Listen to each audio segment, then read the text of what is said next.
Torah is just a long string of numbers. Some say that it's a code sent to us from God. That's kind of interesting. Yeah, that's just kid stuff. Check this out, okay? The word for the Garden of Eden, Kedem. Numerical translation, 144. Now the value of tree of knowledge, all right, in the garden, right? Eitz HaChaim, 233. 144, 233. And you can take those numbers. So the, you know, like the Fibonacci sequence? Fibonacci.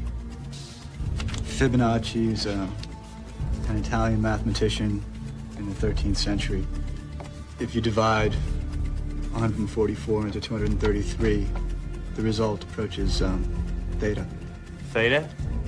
Theta. Greek symbol. Golden ratio, golden spiral. Wow. I never saw that before. That's like that series you find in nature? Like the face of a sunflower? Wherever the spirals. You see this math everywhere.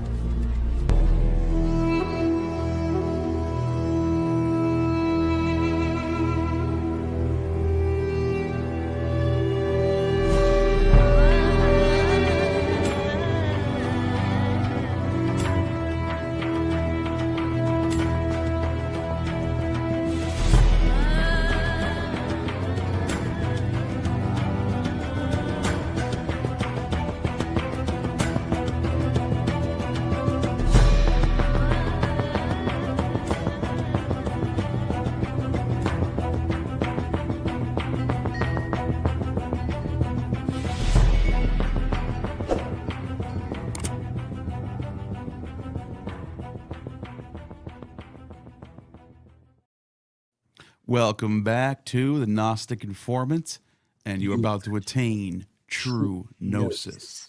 And MythVision. Welcome, everybody. Neil, we wanted to do a hangout and get challenged. And I think it's important to say this, too. Part of being challenged, and you've been digging into philosophy more, you'd be proud of me when I went up to North Carolina to visit my mother-in-law. Guess what I listened to for 9 hours there, 9 hours back?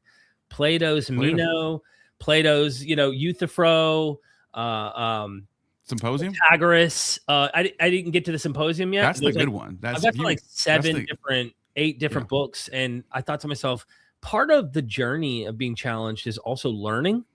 Clearly, it's not to just defend a position that you hold. It's about being open to hearing ideas that make sense to you as you're going on this path. I think that's important to note when people are, trying to talk about ideas.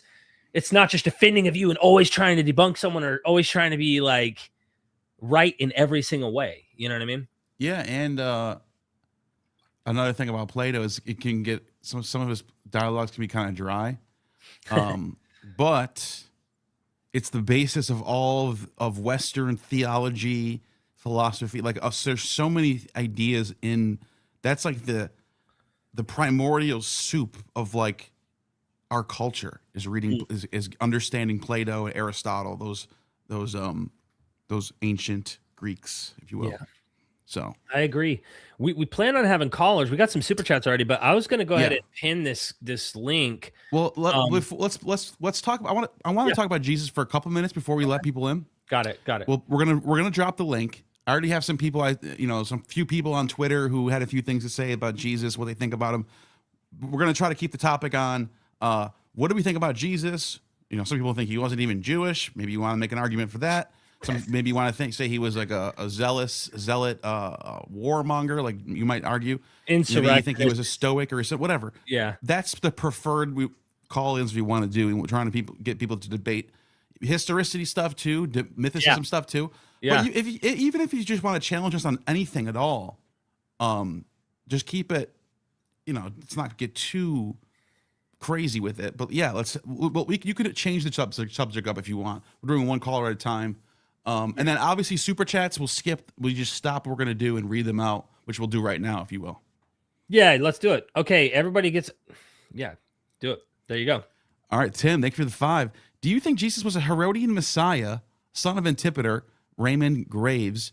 The ancestry in Luke feels like a big smoking gun to me. I don't know. And by the way, thank you for sticking with the with the topic here. Yeah, I appreciate those super chats like this. Yeah, I honestly, to be honest with you, I don't know. Everyone keeps bringing up the Herodian this, Herodian that.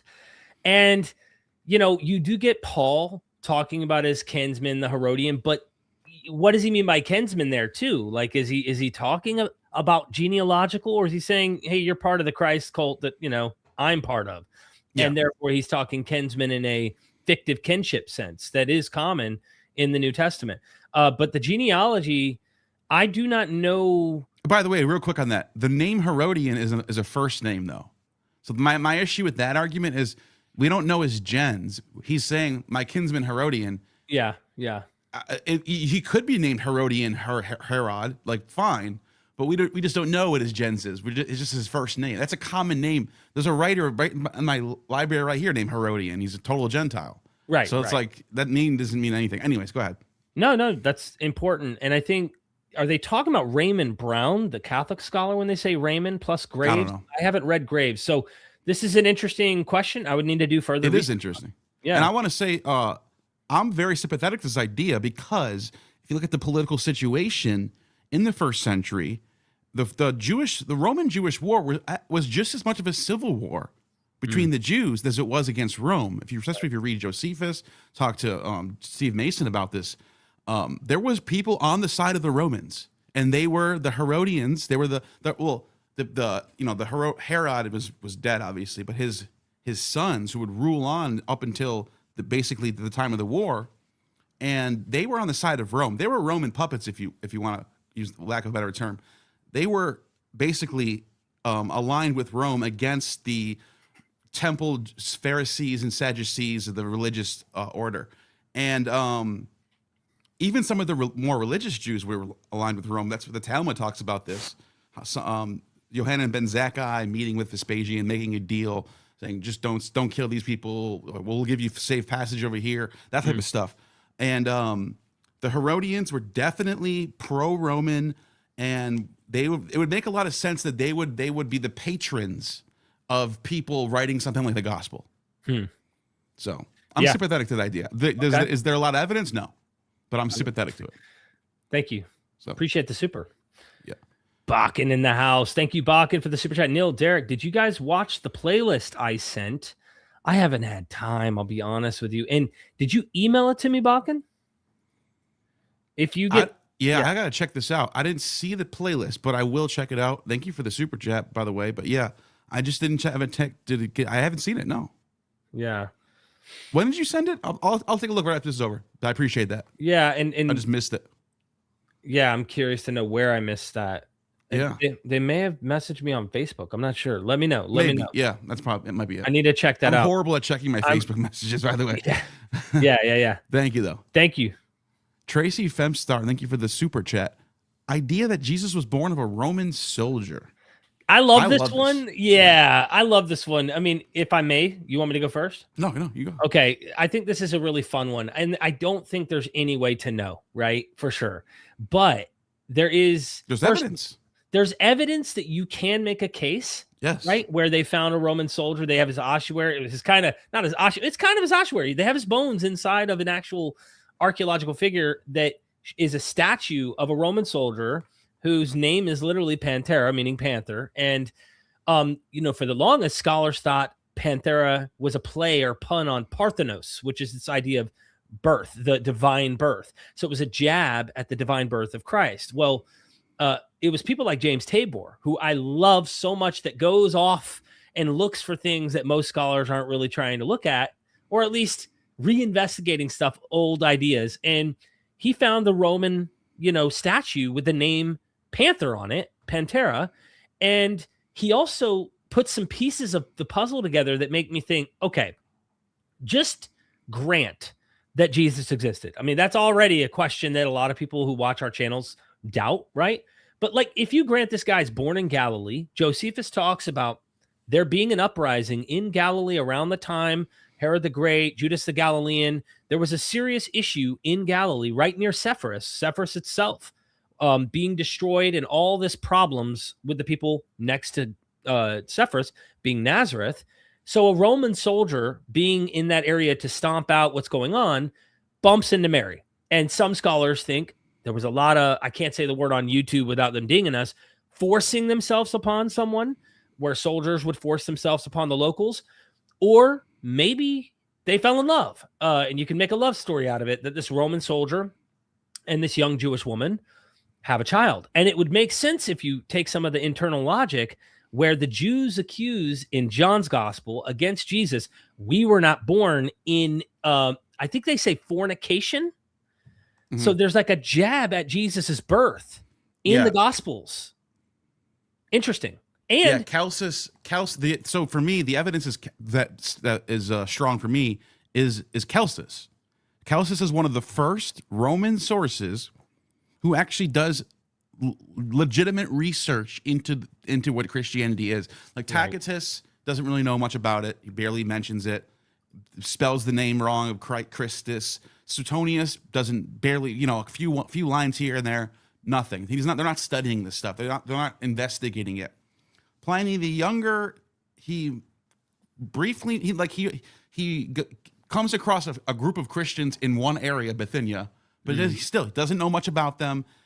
It gives us a few details. Celsus, in the middle of the 2nd century, so very early on, and according to Origen, he wrote during the time of Hadrian. So we're talking early. 130s. Yeah. Okay, so first half of the 2nd century, right, not long after Tacitus and Suetonius, you have an actual scholar doing research on what Christianity is, and he found out from the Jews that he talked to. He even says this. He cites the Jewish sources. He says, who say that he was born of a Roman soldier named Pantera. And he says, he's not born of a virgin. They all know who his father was. It was this Roman soldier named Pantera. To me, that's a strong case. And now, that still makes him Jewish, though. Yeah, because in Judaism, it's your mother that makes you Jewish, not your father.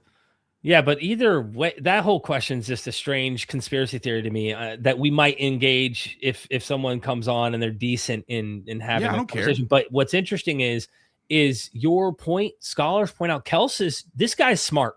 He is actually getting a lot of his sources from Jews who are actually knowledgeable on what's going on in the region.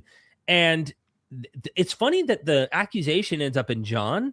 Is this a clue that John is 2nd century, and this debate by Jews and in the mouth of Celsus hints at this dispute over the birth of Jesus in this time period? I don't know. It's an interesting thing to think about. But the one more thing I would say is interesting about this hypothesis is the genealogy in Matthew has Jesus have 4 grandmothers, through the genealogical line that committed sexual immorality.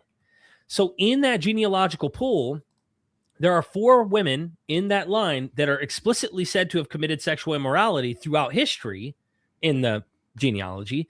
And then sure enough, Mary comes on the scene. And what is the accusation? I know that Christians believe that the text face value. You and I approach it going, often legend hides something or is embellishing. So whether there's a memory or not. But if you take it not at face value, like you wouldn't do with Suetonius' birth of Augustus, and you might go, what really happened? Maybe the accusations that, hey, Mary, you slept with someone else, and Joseph is trying to cover for you, or you might be stoned to death. So this young girl who ends up getting pregnant by a Roman soldier, hypothetically, ends up marrying an older man, Joseph, and it covers up the problem. And then later they have a legend. I don't know what the answer is. It's a fun one. Yeah. Let me just read this passage out real quick from Contra Celsum. That's where we get the fragment from, but it's from an original Celsus source. Let us imagine what a Jew might put to Jesus. Is it not true, good sir? And he's quoting this Jew. Is it not true, good sir, that you fabricated the story of your birth from a virgin to quiet rumors about the true and unsavory circumstances of your origins? Is it not the case that when her deceit was discovered, to wit, that she was pregnant by a Roman soldier named Pantera, she was driven away by her husband, the carpenter, and convicted of adultery? And that's funny because that might answer why Jesus is so lax on adultery. Yeah, he's defensive of the woman who's caught in adultery, right? And there's actually, I think Dennis MacDonald, I may be missing which scholar, who thinks the woman that was caught in adultery that's being accused is actually a reflection of his own mother. Might be. So who knows? And one more thing before we go to the next one. I love this topic, by the way. hopefully people call in about this. The idea that this is a play on Parthenos, that comes from scholars way later in German and English, not Greek. There's no Byzantine early Christian church fathers that are saying this. It actually doesn't make sense that you would think Parthenos and Pantera. You know, where's the rho? You know, the letter R. It's not there. So like it doesn't actually even fit. And Tabor did a good job debunking that. Yeah. Because Bart Ehrman was like one of the big ones who was like, oh, this is just a play on the word Parthenos. Tabor was like, no, actually, no one made this. No scholars have ever brought this up until like the 17th, 18th century. Yeah. So that idea it sounds like apologetics to me. People just don't like this. I love Tabor for that. I mean, yeah, he's always doing something cool that I'm like, oh, Thank you, Tracy. Thank you. Archetype theory. Thank you for the 2. I'm archetype theory from X. Okay. Well, awesome. Appreciate. Is this the one that this might be the person I was talking to that says they're going to jump in. We will put on the link just shortly after we get to these super chats. Yep. And then I want to hear Derek's thoughts on who Jesus is. I'll give you mine and then we'll throw the link up there. Yeah. So, stick around. First come, first serve. So, and Victor Engelman, thank you for the 2. Hurrian war god has Shui, in my opinion, cognate with Yeshua. That is interesting. I don't think so. In my opinion, look, I'm not the expert here in linguistics, but I do know that Yeshua means Yahweh's salvation in Hebrew. Hurrian is not a Semitic language. It's not Indo-European either, but it's a local northwestern, Near Eastern language. So it's like they have there's a lot of borrowing from the Hittites over there. I don't think that it could maybe I could be wrong. I could just not be looking at this right. Maybe they are borrowing the word from Semitic languages. I don't know. But I will say I'm pretty confident here in my own studies that Yeshua is fully Semitic Hebrew. It means Yahweh's salvation. So interesting. Thank you. I'll look into that. Thank you for that. I appreciate that. Thought on Fire 222. Thank you for the 2. A lot of 2s today. I like that. Was Jesus mentally ill with a Messiah complex? Good question. This is a great question. It depends on if much of the sayings we get do go back to the guy, you know? Yeah, like I can't sit there and say, I can't go back 2,000 years and do I'm not a psychiatrist that I can find out if he's mentally ill. However, was there a lot of people in the first century that had Messiah complexes? Yeah. Yes. Quite a few people that we know from the sources, from Josephus, from other sources. We talk, Simon of Perea, Judas of Galilee, and there's a few other figures. Theudas, there's the Egyptian figure. There's quite a few figures from this period who people thought that, even Bar Kokhba was a Messiah, thought he was a Messiah. So, yeah, there's a lot. I mean, I think he was. Look, I think, and I cannot prove it, and that's the fun part about the challenge. That's the fun part about the whole mental exercise. Can't prove he existed. I think the evidence lends to there having been a Jewish guy who died.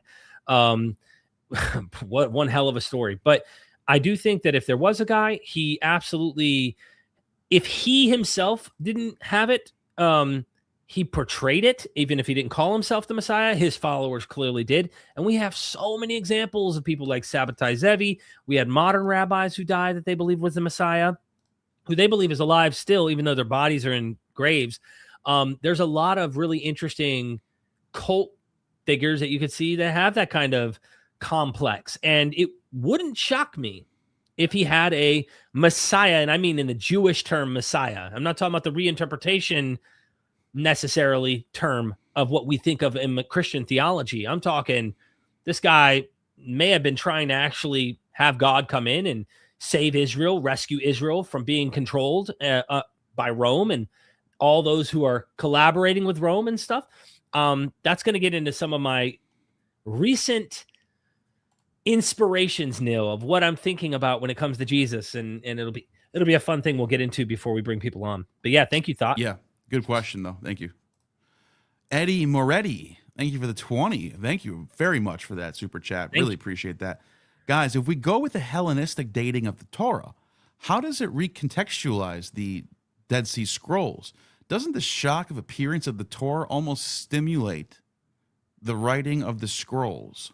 Well, it actually, the Dead Sea Scrolls, to me, and the American talk about this too, is actually, I think, a test to the Hellenistic, because it's like, you have this, there's nothing, like, we have papyri. People think like papyri doesn't exist before the Hellenistic period or something. We have tons of Egyptian papyri. We have tons of even Judean, Aramaic scrolls in papyri from way before the 500s and 400s BC. Nothing about the Torah. So it's like the fact that the Dead Sea Scrolls only goes back to 200 BC, roughly. The oldest one, I think, is like 200. I think some people try to date it to 250 at the most. I think that's ridiculous. But who knows? They could be right. But still, none of them go beyond what we've been, what the evidence says in the primary sources, the citations of it. There is no Dead Sea Scroll. There is no. So I don't know if it. Does that make sense? Like, to stimulate the writing of the scrolls. No, I just think it attests to it. Like, the evidence lines up exactly where we think it would be, right? Yeah, so I'm having a hard time wrapping around exactly the meaning of this question now that I've reread it a couple times. Hellenistic dating of the Torah, how does it recontextualize the Dead Sea Scrolls? Does the shock of appearance of the Torah almost stimulate the writing of the scrolls? So yeah, the first question, it doesn't. It attests to it. The second question, I'm a little confused on what you mean by the shock of appearance of the Torah stimulate the writing of the Dead Sea Scroll. I don't know. I'm not sure. I really don't know what that means. Yeah, I could just be dumb. I think that there was a continuous, if you go further back, tradition of writing sacred literature. I think that there is traditions we find within this material that go further back. But I think what ultimately people misunderstand about me and what Nil are doing is we're saying we're not sure if some of these things do stretch back. We don't have the evidence for them that we can prove, right? Right. If we're there was also a Dead Sea Scroll that dated to 500 BC, I would go, oh, the Torah started being written at 500 BC. We'd have evidence for it. You're just more cautious in saying what we know we have, and then you're skeptical of going backwards before that and using internal historiographical kind of like circular reasoning to try and justify an earlier date when couldn't someone have written that down maybe later? Sure. And reflecting older ideas, these kind of things. So because you can have a text be older and we just don't have any physical copies of it. That's fine. I'm not saying that we have to have a physical copy of it, but we don't have anything that attests to its existence. There's not some other primary source that cites the Bible, for example. Right. That's a problem for me. Yeah. That tells me it just the way the evidence sits, it just doesn't look like the Bible existed before around 400 BC. I kind of push it back a little more than Gemerkin, because I give it a little room for, give it some space. I'm not trying to be so like, oh, this is the first time it's mentioned. Hecates and Abdera. Like, no, like give things some time to show up in the sources a little bit. I say 400. Nothing before 400. Yeah. So I want to take a jab at the second part of the question, just thanking them for the super chat too. Yeah. Doesn't the shock of the Torah almost stimulate the writings of the scrolls? I can't speak on, I'm not an expert at all on any of this material. And I've read many experts, and I think this is important to emphasize. There are scholars who do notice that in the Dead Sea Scrolls, you have a alternative, I'll call it an alternative Torah. It's one Enoch. This tradition that develops that you see simultaneously along with the Mosaic Torah is that Enochian tradition, and they are at odds. The Enochian tradition, the hero, the main protagonist is Enoch. Whereas in the Mosaic tradition, it's Moses. And there are Jewish, I'll call them sectarian wars. They're literally hate each other kind of groups. Enoch even uses Egyptian style calendars when it does. Right. There's a whole calendar section in Enoch. You know that, right? There's a whole and it's solar. So it's going against the lunar, the Mosaic lunar stuff. Yep. So there is I'm agreeing with you. There's a lot of different stuff happening in the Enochian side. And it has 5 books. So obviously that's a development, but mind you, it has 5 books. There are 5 books to the Torah. There is a competitive it's like an anti-Torah. It's an anti-Torah. And it's Jewish purely. By the way, I'm not skipping those ones, but since it's the same person. Oh, He dropped another 20. Thank you. Thank you very much. You didn't have to do. I was actually looking in the comments for him to say something because I wanted to see if he can clarify. Yeah. But let's read it. I asked the question about late dating Torah because it makes the phenomenon of this first century Messianic more plausible. The appearance of the Torah with so many laws, it was a shock, and a response was messianism to reform the laws. That makes a lot of sense. Because as Jonathan Adler points out, it's not till the Maccabean period that they started enforcing these laws. Right. So we're already in the halfway through the 2nd century when people are starting to live this way. Yeah. So then you start getting messianic movements happening right after that. Especially once it's popularized. Once you have a political system utilizing these laws, and it's not a few guys in the corner that are just nerding out and scribbling stuff on a paper, on educated people, obviously, but nonetheless not popular. If you grant, that this goes back a few centuries prior to the Maccabees and whatnot, which I do, once you get this known, it becomes a well-established thing that common folks are practicing. Imagine the virality of messianism that comes out of this. And when you look carefully, and I know there's a lot of literature on this, but you go look at the dumb move that Wes Huff made, for example, on the Great Isaiah Scroll. When you watch the changes between it and the Masoretic text, which he's word for word, and guess what? Joe Rogan's still spewing the same thing to this day. If you look at the original 1QA and you look at the Great Isaiah Scroll, you'll notice it uses terms that are very eschatological that they still retain, whereas the later Masoretic text by the Masoretes, they're erasing that apocalyptic fervor that you find in this earlier material. And I find that interesting that when this material, there's definitely reforms happening. Yes. Yeah. And we think of 150, like we look at the Maccabee period, and a lot of times, like I do this, I'm guilty of this too, is I'll think in my head, oh, it's right before the time of Jesus. Oh, like 150 years is nothing. No, that's a long time.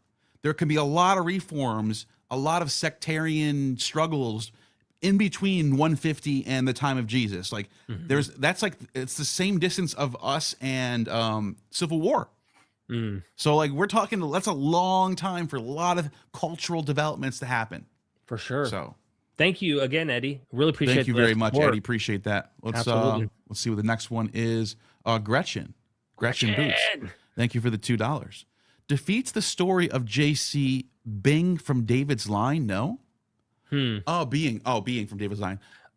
If you go back, this is interesting. They're talking about the Pantera. Yes. Yeah. Because the genealogies are through Joseph. Right. They contradict each other. And this is why some apologists will say one's Mary, one's Joseph. They don't say that. No. They both say Joseph. They both say son of, or father of. They're both using the patriarchal line. They're ignoring Mary. So, and then people go, well, he was born of a virgin anyway, so who cares about that stuff? That's like, then the whole thing just nonsense. But this is true because he's not Davidic anymore. Unless Mary's Davidic. Some people try to make that argument. Right. I don't know how you can do that. I mean, she is Jewish. Like the early Christian sources all basically attest to her, being in the synagogue and going to temple and getting married to Joseph at age 12. Like she was a virgin and she was betrothed to Joseph at 12. That's in the apocryphal sources. So she's Jewish. I don't know if it ever describes what line she's from. She might be Davidic, but I think they're mostly using this as an adoption anyway. So he's from the Davidic line regardless because he's adopted through Joseph. I think that's how they look at it. So I don't think it's not really a problem for them, people who look at it that way. But some people might see it as a problem. Well, the other commonly attributed explanation is that the legend's a legend. The birth narrative is a birth narrative. It's a legend. And that Joseph is actually the father. And so in reality, he is the dad. And therefore, according to the genealogy, would still line up because Joseph really is the dad. It's contradiction to the narrative, of course, but the narrative is legend. And so I've had several. And so is the genealogies, though. Yeah, I don't think the genealogies are true. There is no evidence of anyone, not just Jews, even like I guess the Romans have genealogies of Caesar going back to Venus, but those are mostly like fabricated too. Like there is no, you Of course, can't like find a scroll that's like 10,000 my daddy pages. is Mars. Yeah, like there's no. This is all just kind of people are just doing this stuff in this time period. I love it though. It's still fun. Yeah. Thank you so much, Gretchens. Stefan Bayer, thank you for the dub. People are dropping dubs on us today. Dubskis. Thank you. Read some of my posts if you have time. Start with the early questions. If you have time, I start with better ones. Stefan Bayer. Read some of my posts. All right. Well, since you gave me $20, I guess I'll have to. Where's the post? I'll have to go check out your post. Is there a link or something?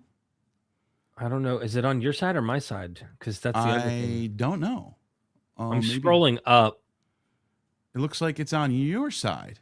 Oh, is it? Yeah. Okay.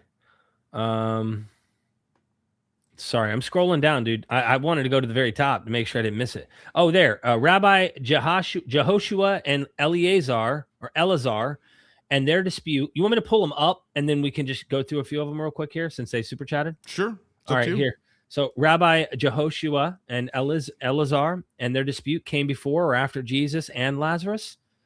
Rabbi Joshua and their dispute came before or after Jesus. I don't know which Rabbi Yehoshua you're talking about. Eleazar, meaning did people post 70 AD use typology, or did history repeat itself symbolically? If history repeats, equal God.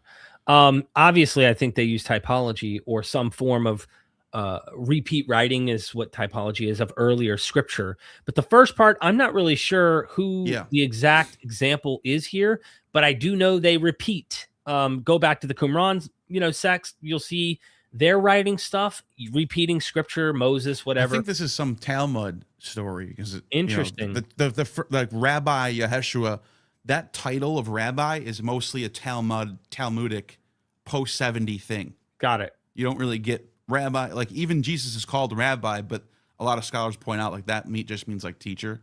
Okay. Like he's not like Rabbi Jesus. That's a title that you find later. And so even if my guess is that this is a story in the Talmud about Jehoshua and Elzah. I'm not familiar with it, so it's something that I can't really answer. But it sounds like if they did do some typology, that'd be pretty fascinating. I would definitely cover it on this channel. Yeah, they said if history repeats equals God, not necessarily. Well, check this out: the Charlie Kirk thing. Mm-hmm. There was a movie where a guy got assassinated whose name was Charles Kirkland. And then there's like a whole conspiracy involved, and Israel's mentioned, and all this weird things do happen in the world, and it makes you it's odd. Sometimes these weird coincidences do happen. Sometimes things do repeat itself, and that's just the way the world is. There's a finite names out there. There's a finite number of possibility. Things do repeat itself. Yeah, and it's going to. I mean, we have patterns. Things are going to overlap at some point, especially when your tradition is imitating it. It's intentionally imitating it through literatures and through how you live your life, how you speak. All of that is used on your scripture, based on your literature. They said how much of the Bible is written after Josephus wrote Antiquities, meaning Old Testament Joseph typology and Joshua typology in Old Testament. If they're talking about Old Testament material, there is a constant. It's not solid. It's still fluid into the Common Era. The Old Testament materials is not solid. It's not Luke in stone. Acts is definitely borrowing from Josephus. I was going to say, check out your video with Steve Mason on that. Yeah, he really makes the case. He really just makes it so obvious how like he's constantly mentioning like places that are mentioned in Josephus with conjunction with characters that are mentioned in Josephus, the sequence of events lining up, all that stuff. Yeah, John is post 70. Second Peter, the pastoral letters seem to be post 70. If you go with the consensus argument, look, you can get a little. Listen, I'm going to throw a little bit of curveball. I was going to say, like, there are some scholars who think the whole thing is after 70. Everything's after 70. Obviously, you know what's crazy about that? That makes, if that's true, if I'm not saying that they're right, like whatever. I'm not going to sit here and say who's right or wrong. But if they're right. If Nina and Jack Bull and them are right, that this is all post 70, Christianity all of a sudden makes way more sense. It's easy to make sense of a lot of things. It becomes a replacement of Judaism at that point. Judaism's gone. I'm talking about temple Judaism. Yeah. Now we need something different. well, let's chill out on the laws. Let's do something. Like it makes more sense from a cultural point of view. Why Christianity would start after 70. Right? Yeah, I'll grab the book just to show her some love. If you're interested in checking out her book, absolutely. She ultimately argues that a category of epistolary fictions. She compares the letters of Paul to other epistolary fictions, and she's convinced she says it looks like second sophistic Greek, right? Which is Greek that you would find like Lucian's Greek in 2nd century AD. It's very interesting. And she's a Pauline scholar. It's not like she's some random, what do you call it? What's his name? Graham Hancock, just some random shepherd who doesn't study this stuff, just wrote a book. No, this is peer-reviewed through Oxford, and she's not only that, she's not just some random New Testament scholar. She's a Pauline professor of Pauline. She's an emeritus too. So we're talking about someone who actually knows what she's talking about. We should listen to this. I'm just saying. Yeah, for sure. I mean, obviously, very, very awesome friend of ours too. Stefan, last one, says how many of the sources cited in Against Appian actually were real and not made up sources invented by the Roman imperial cult?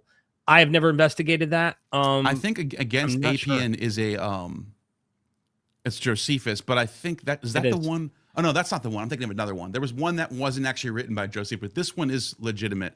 But yeah, I don't know. I don't know exactly what you mean by that. But that's like I said, a little above my pay grade, I guess. I don't know. I'm not familiar with it. Thank you so much. Thank you though.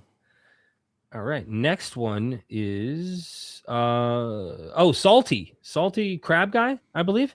Yeah. Yeah. It says, why no pushback on Reza on MythVision? Good question. So I interviewed Reza Aslan, and I think that's how you pronounce it, Reza Aslan, who actually hypothesized that Jesus was a zealot. And in this conversation, he pretty much sees mythicism as ridiculous. And he makes that comment on the channel for two reasons. When I go into these interviews with some of these scholars, I have a very strict time limit. I have 90 minutes. The last thing I cared to do in this episode was get bogged down on a mythicism question when I'm literally trying to extract the ideas and popularize them, which, by the way, the video did really good, Neil. I don't know if you noticed. It had like 26,000 views in a day or something, which is really good. I think it was something like that. And the goal was to get as many people acquainted with a radical insurgent type Jesus, a militant Jesus. And if we get stopped on pressing on mythicism in that episode, we'll get nowhere. I really would love to see that spark some conversation and debate between the actual people who hold to mythicism and Reza, meaning we could get a debate happening maybe with Richard Carrier and him, if he would do it. But I don't bog myself down on it. I'm not an apologist for mythicism. I'm not an apologist for historicism. I don't care. If the scholar thinks it's ridiculous, I let the scholar say what they want. We move forward. My goal was not to dwell on mythicism in that episode, just to make it clear.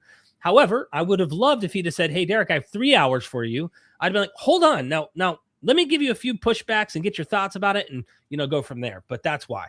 I really appreciate the super chat, Salty. Thank you for that. Yeah, Mr. Morpheus in the house. Thank you so much, Morpheus. Talk about the Origen's Hexapla, please. Do you know Talk about the what? The Origen's Hexapla? Origen's Hexapla. Oh, that I haven't read yet. Or Origen's Hexapla. Yeah. I'm not sure if I ever read that text by Origen. Yeah. I'm just looking it up to see if there's a different name for that text. Yeah, and that's one of them I've never read. So it's the critical edition of the Hebrew Bible. Is that what it is? Okay. Oh no, that's what it is. Okay, it's not Origen. I'm not It's just it's a critical edition of the Hebrew Bible. 4 of them translated into Greek, preserved only in fragments. It's an immense and complex word-for-word comparison of the original Hebrew with the Greek Septuagint. Oh, that's something I definitely should be looking through.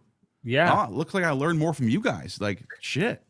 Oh, we have always some really... Yeah, I don't have this. I don't have this. I hope maybe I can find one online that I can go through sometime. But that sounds like something I definitely should have... I'm sure Steven knows all about this. Yeah. Steven's obsessed with textual. Yeah. Let me tell you the history of the Samaritan Pentateuch and why it's informative of the Hebrew and why the Septuagint, and it's like, damn, I'm glad we're friends. Yeah. Yeah, he's a smart guy. Thank you so much, Morpheus. I don't know enough about it, and it would be ill. I'd give you bad service here to even act like I know anything about it. I really don't. Okay, the next one, because we already got the Eddie, that super chat. Vidar, thank you for the super sticker. Appreciate the support. Really do. The next one is Eddie again. You guys are the best. You made my day. If you do another live call-in, I'll dial in to dig deeper into my theory of late dating and theological shock. Interesting. Yeah, thank you. Can you go back to that? Oh, yeah.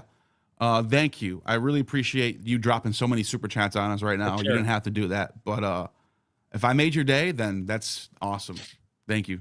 Appreciate Absolutely. that. Yeah, Eddie, thanks for helping support what we're doing, and we will keep doing it. And again, when we have a live stream where we do a call-in that maybe deals with dating the Old Testament or like hearing different people come on, that would make sense. Today's more about Jesus, and we're just focusing on that topic. And if we grant that topic, then it opens a door and there's no structure. We try to keep structure on this. But yes, we would love to see you come on for that and discuss it. Thought on Fire 222. Thank you for the super chat. Socrates plus Plato equals the secret plot.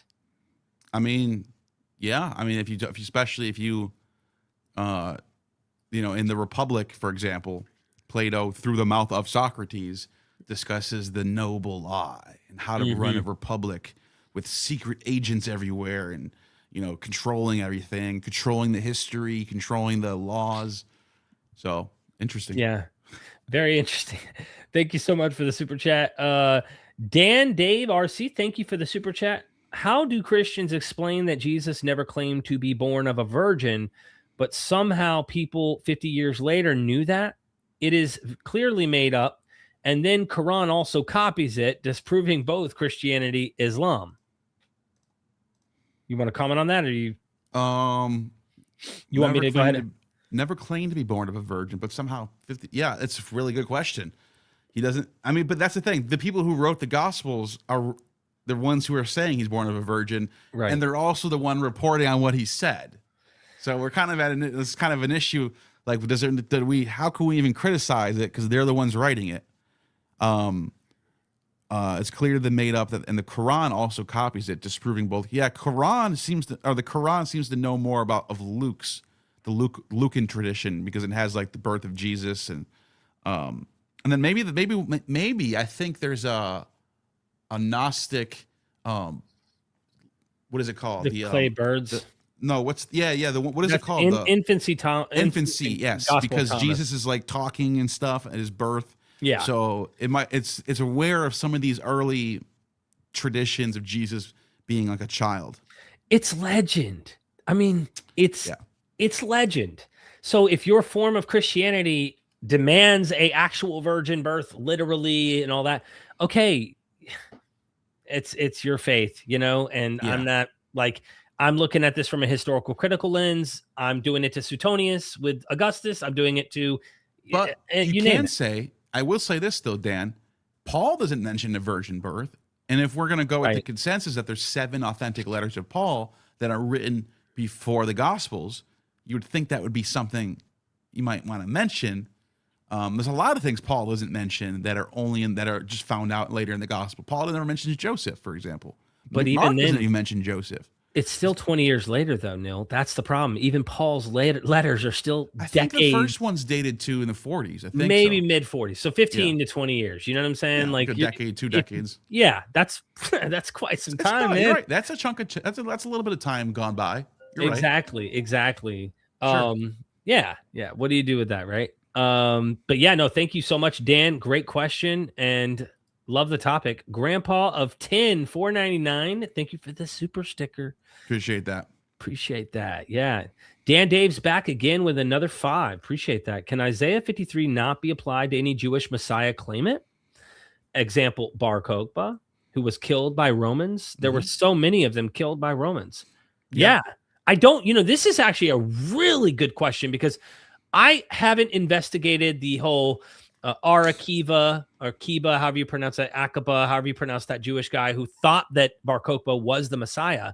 He was so important in the Jewish tradition post-Hadrian that today, I mean, this guy is cherished, right, in Jewish circles. So you got to ask yourself, did they apply Isaiah 53 to him in any way? I'm curious. And why not? And I mean, the tradition comes from the Second Temple, or the First Temple period, where the anointed kings, their anointed ones, are literally being like massacred by the Assyrians, the Hittites, the Egyptians.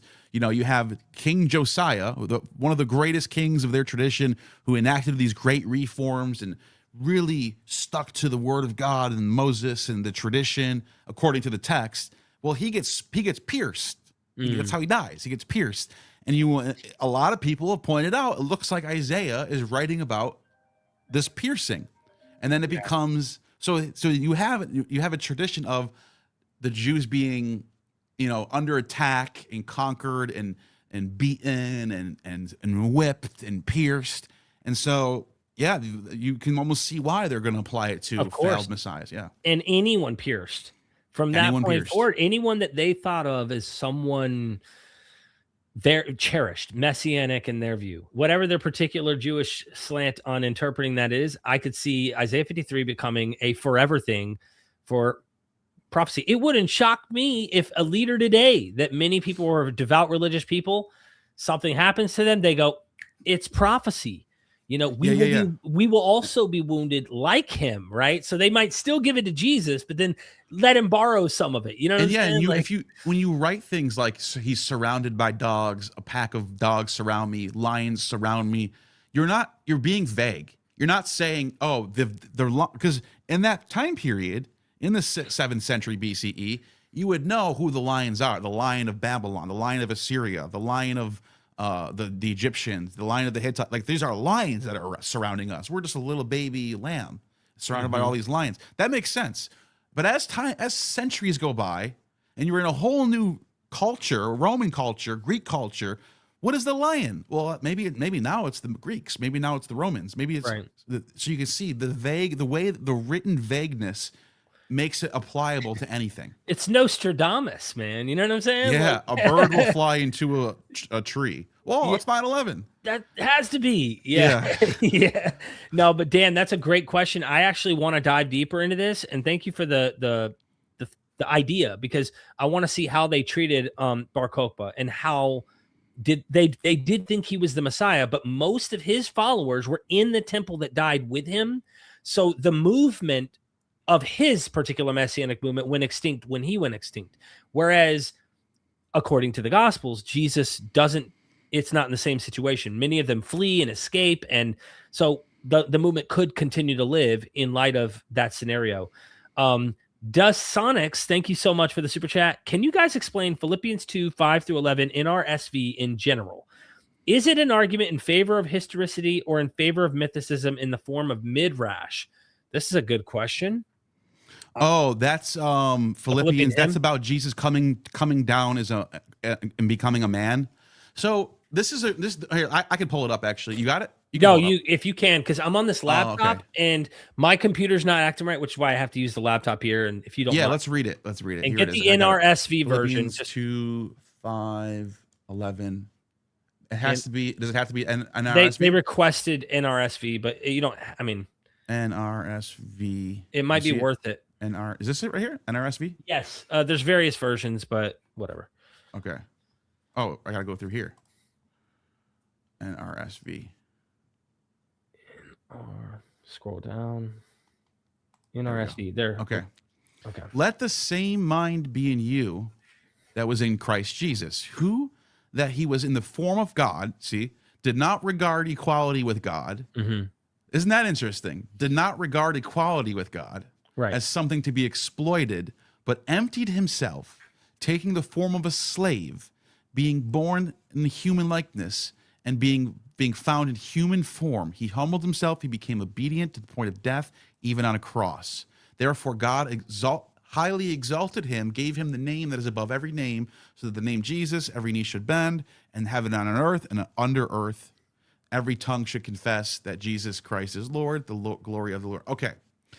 You and I have talked about this so much, about when we look at these early Christian doctrines, Basilidian doctrine, Corinthus' doctrine, even like someone like Simon Magus or the Carpocratian doctrine, Valentinian doctrine. I know these are all get called Gnostics, but one of the things I find kind of common in these sources is they kind of all believe that Jesus was a human, or some of them are Docetists, but we'll put that aside for now. Was a human who got adopted by God through the baptism. So the Holy Spirit is a totally different character. The Holy Spirit, who's the Logos that's in John, the Logos is there in the beginning. Because if you read John 1, actually, let me pull up John 1. Yeah. If you read John 1, this is the perfect way to sort of to show what a lot of these, not, because this is, Valentinians were Johannine Christians, and so were the Carpocratians. So were the Basilidians. When Basilides is quotes, when he's quoted by the heresiologists, he's constantly citing John. And John is, you have a Logos in the beginning with God. It's a dyad. It doesn't say that Jesus was in the beginning. It says the Logos was in the beginning. And then if you keep going through John 1, what happens, the first thing that happens, there's no birth narrative. Adoptionist. There's zero virgin birth in John. What happens in John is it just skips ahead to Jesus being 30 years old, getting baptized by John. And then what happens? It says, where is it? Where's the scene where he gets baptized? Let me see. The next day, Jesus was coming towards, go up, first step above the Lamb of God. Yes. Here is the Lamb of God who takes away the sin of the world. This is he who am I saying, after me comes a man who ranks, I myself did not know him, but I came baptizing with water, that he might be revealed to Israel. And John testified, I saw the Spirit, listen to this, this is so important. I saw the pneuma descending down from heaven like a dove, and it remained on him. So notice that. He becomes the Son of God through this. It says, I myself did not know him. He who and then baptized with water. He on whom you see the Spirit descend and remain is the one who baptizes with pneuma. Right. And I myself have seen and testified that this is the Son of God. He becomes the Son of God after he's baptized. So that explains what's happening. And this is what I think Paul is talking about. If we go back to Philippians, he's saying that he became exalted, and he became the Spirit came down into the human. Right. That's what I think's going on. That's how I explain it. There's that, and then there is. I don't want to get caught up in straw manning James Tabor's view, where he thinks this has something to do with Adamic theology. That the first man thought it was, because if you go a few verses prior to the block that we were given, verses 4, 3, 2, and 1, it talks about Adam, who thought he could reach out and attain, equal with God, which we know, if you eat, your eyes will be open, you'll become like God, right? Knowing good and evil. So he believes that you got to look at Adam to kind of understand what's going on in Philippians 2. Either way you slice it, the question is relevant to historicity or mythicism. So however you want to understand that, I do think when you read that Philippians passage, you get a good hint at someone in a body. Someone seems to actually take on human form. And for me, I am not, the way I put it, and I don't want to dwell on this too long unless you feel like it, Neil. No, I get my side. I'm being critical here, okay? I do not find a ton of evidence of human-formed people who are in the form of human roaming around in the third heaven often. I'm not saying there isn't evidence. Like, you can find certain texts that may indicate they're up there below the moon in the third heaven. I am much more leaning in the idea that this guy is just a guy on earth. Here he is in the form of a human, like Adam, also on earth, in that way. And that does seem to at least count towards historicity in my view. Yeah. Good. Well said. So I think it's a good question. No, it's a great question. Does it argue in favor of historicity? I mean, you can make a case that this is basically saying, oh, this Spirit came down to us. But that almost falls into a Docetist line of thinking, because Paul isn't saying he wasn't here or it's all made up. He's saying God came and lived among us. So he's saying these things actually historically happen. So that's more of a Docetist than a mythicist view, in my opinion. So anyways. Interesting. Yeah, it's adoptionist, the sounding, at least it's either adoptionist or Docetist is what I'm saying. It supports, this idea. It's one or the other. Thank you, Disonics. Crash Meta Religion, thank you, 1996, for the super chat. I have to ask, based on what you both know, do you guys believe the Gnostic Gospels portrayal of Jesus is closer to what the historical person was actually like, or the canonical Gospels? Obviously depends on which gospel we're talking about, because you can get pretty meta with like the Apocalypse of John, or I'm sorry, not the Apocalypse of John, what's the one with the Apocryphal John, I think it's called. Anyways, the one story where it gets into all the archons and Sophia and all that stuff. That doesn't really speak to any historicity or anything.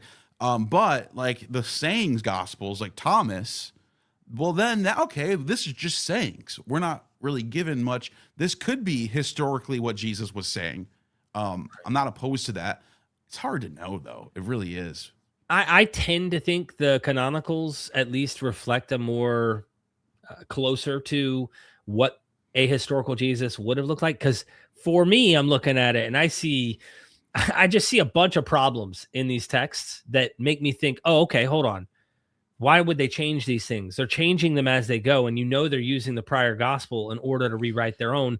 And there are things it's important to note when you say something like that, the Gnostic Gospels are not the first. Like you have Gnostic doctrines reflected in first century. Corinthus, for example, Simon Magus, Basilides. And they're using the Gospels. We call them canonical. They're using the canonical exactly. Gospels. The Gnostic texts are later. And so a lot of times people conflate the two, and they'll think like Basilides was like reading these 4th century, 3rd century Coptic stuff. No. But it is, some of them do go back. Some of them actually might be. Yeah. Like Thomas might actually be late 1st century text. Some people think. I like this because, many of these heretics, excuse me, hold on. Excuse me. Whew. I had a pollen just hit me there. It might have been the pneuma. I don't know. Many of these heretics, I put in scare quotes, like you said, we're reading some form of what we would call John, what we would call Mark, what we would call these gospels. But the other problem is those non-heretics like Justin Martyr, when you go and dissect their writings, they mention details about Jesus that are only in non-canonical texts. So they not only had canonical material, they were using what wasn't canonical and believing this about their guy. And so I love getting into the scholars who notice things in the patristics that indicate, hey, he has all sorts of material, and it isn't what you find in your 27 New Testament books. It is a lot of other stuff floating around that these fathers are actually touching on. But again, for me, I don't think we can ever prove any of this stuff that I'm actually going to tell you. I just think that there's a good chance that the whole reinterpretation, even in the earliest gospel of Jesus, has enough in Mark that thou doth protest too much. They've left too much in there, in my opinion, that if this is a memory that goes back, you can see that it's kind of scandalous what's left for us to look at Jesus. And I'm talking about the two views mainly, the apocalyptic Jesus who was nonviolent, Bart Ehrman, Del Alice, and others, and the one that was violent, Reza Aslan. You can go to SGF Brandon. You can go all the way back to Reimarus.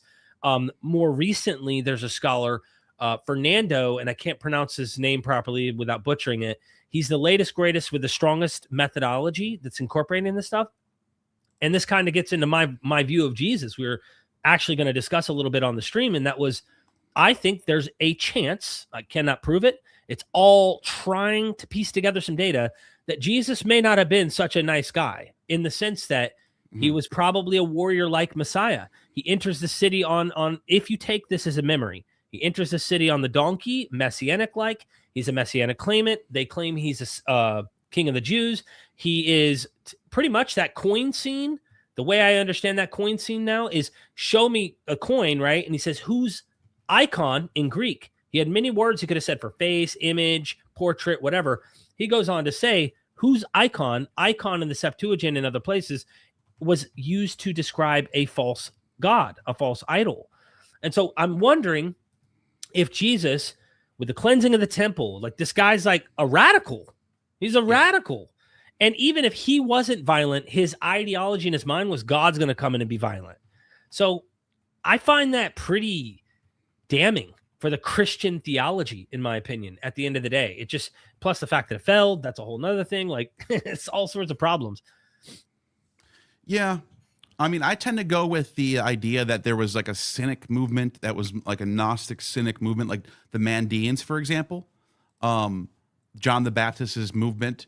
I think that because we know historically that there was a movement like this. And the Mandeans are called, and Manda is a word that means, in Aramaic, that means knowledge. So Mandeans are like Gnostic, literally.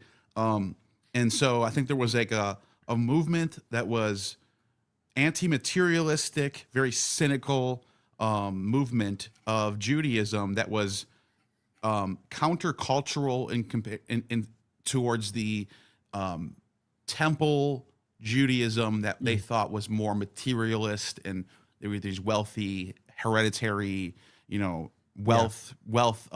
wealthy Judeans who they were opposed. I think Jesus comes out of that school of thought, and it might be a little of both. They might have had some inclinations to fight against if they had to. Maybe they thought they were called upon to do some sort of insurrection. It might be both, actually. I think it's interesting. My final comment on this, because I didn't want to go too deep in this. I'm actually working on a video that covers this. The fact that Jesus was crucified is a big red flag to me. If you grant he was crucified, not necessarily when and where and all that, the guy gets himself killed by Rome. It's not Jews, it's Rome. Most of the scholars I've ever read think that the whole kangaroo court that Messiah blasphemy, that scene is fictional. It's putting the blame on Jews right there in the earliest gospel. Likely got himself killed by Rome. And he's called a lestes, right? This is a very important point because in Josephus, he describes these insurrectionists, these people who are willing to fight. They're fighting, they're messianics, they're fighting against Rome. He calls them lestes. Yep. And he gets killed between two of those. These are other insurrectionists. Now, how do I know they're insurrectionists? Go into Mark, and when he describes the scene between Barabbas is a murderer. He's killing people, and he's an insurrectionist. He's a lestai. You know what I mean? This guy is one of the people who also was there in the insurrection. And Jesus is just too close for comfort. And the fact that he's so close to these people who are committing temple cleansings and Peter cutting off the ear of a Roman soldier in a garden. Hold on, what the hell's going on here, dude? You cut the dude's ear off, cutting off a soldier, maybe not a Roman soldier. I think it was Jewish soldiers, but there are hints, right? I did not come to bring peace, but a sword. You know what I'm saying? I can sort of see that, but it also is like they're the ones writing this. Of course. And so why are they going to put him? They put him in opposition to Barabbas, like he's the peaceful one. But then again, as you mentioned, he comes with a sword and we're talking about different texts now, so it depends on what text we're talking about. But yeah, the money changer thing, like he has some. There's something going on. He's not totally. He's not like a hippie, peaceful, non-action guy. He's an action guy. So something's happening, and that's why some scholars say no, he wasn't violent. But his ideology at the end of the day was that God's going to come in and he's going to slaughter. And in fact, in his parables, he says, when the son returns or when the father returns, he's going to take those people who did his son wrong and he's going to, and of course, many have interpreted this through the destruction of Jerusalem to be the father killing off those who treated his son like crap. The saying that there will be no blocks left on the temple. Not a single stone will be left after the Son of Man returns in his glory. Like, talking about destruction, that's the destruction prophecy. It's still violent, even if it's not necessarily get your swords, but I'm open to the get your swords part. And the last comment about what you just said is I started reading that and thinking about Joshua's Jericho.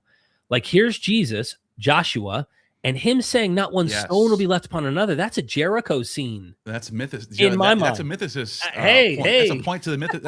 You're giving an alley-oop to the mythicist to dunk with. I'm sure they will. If that's because if they chose the name Joshua for that reason, Moses is gone, which is he's coming to temple. Moses represents the temple, and now that the temple is destroyed, now we're in the second age of Joshua, and he's over here saying the temple walls are coming down. Yeah, yeah, that's interesting.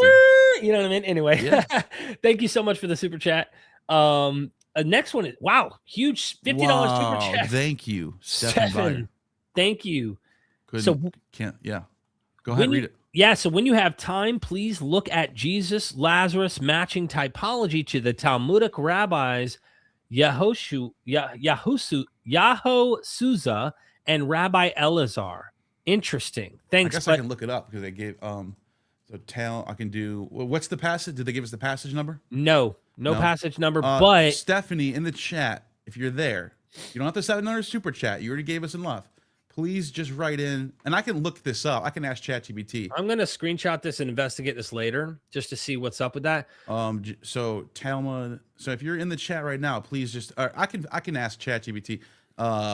The Talmud about Rabbi Yehoshua and Rabbi Yeshua. Talmud passage about Rabbi Yehoshua. Keep reading while I'm doing this. No, that was it. So that was the question, and it was saying, "Thanks, but I think the challenge. The challenge question was a failure and need more time later." Yeah. So I don't know about this. I think I found it. Yeah, I've never heard about this. You can go to the next one while I'm looking it up, though. Okay. Thank you so much for that super chat, Semselam. Thank you, 7982. Appreciate that super chat. Zipple, thank you for that super chat. Zippol, I hope I'm not butchering that.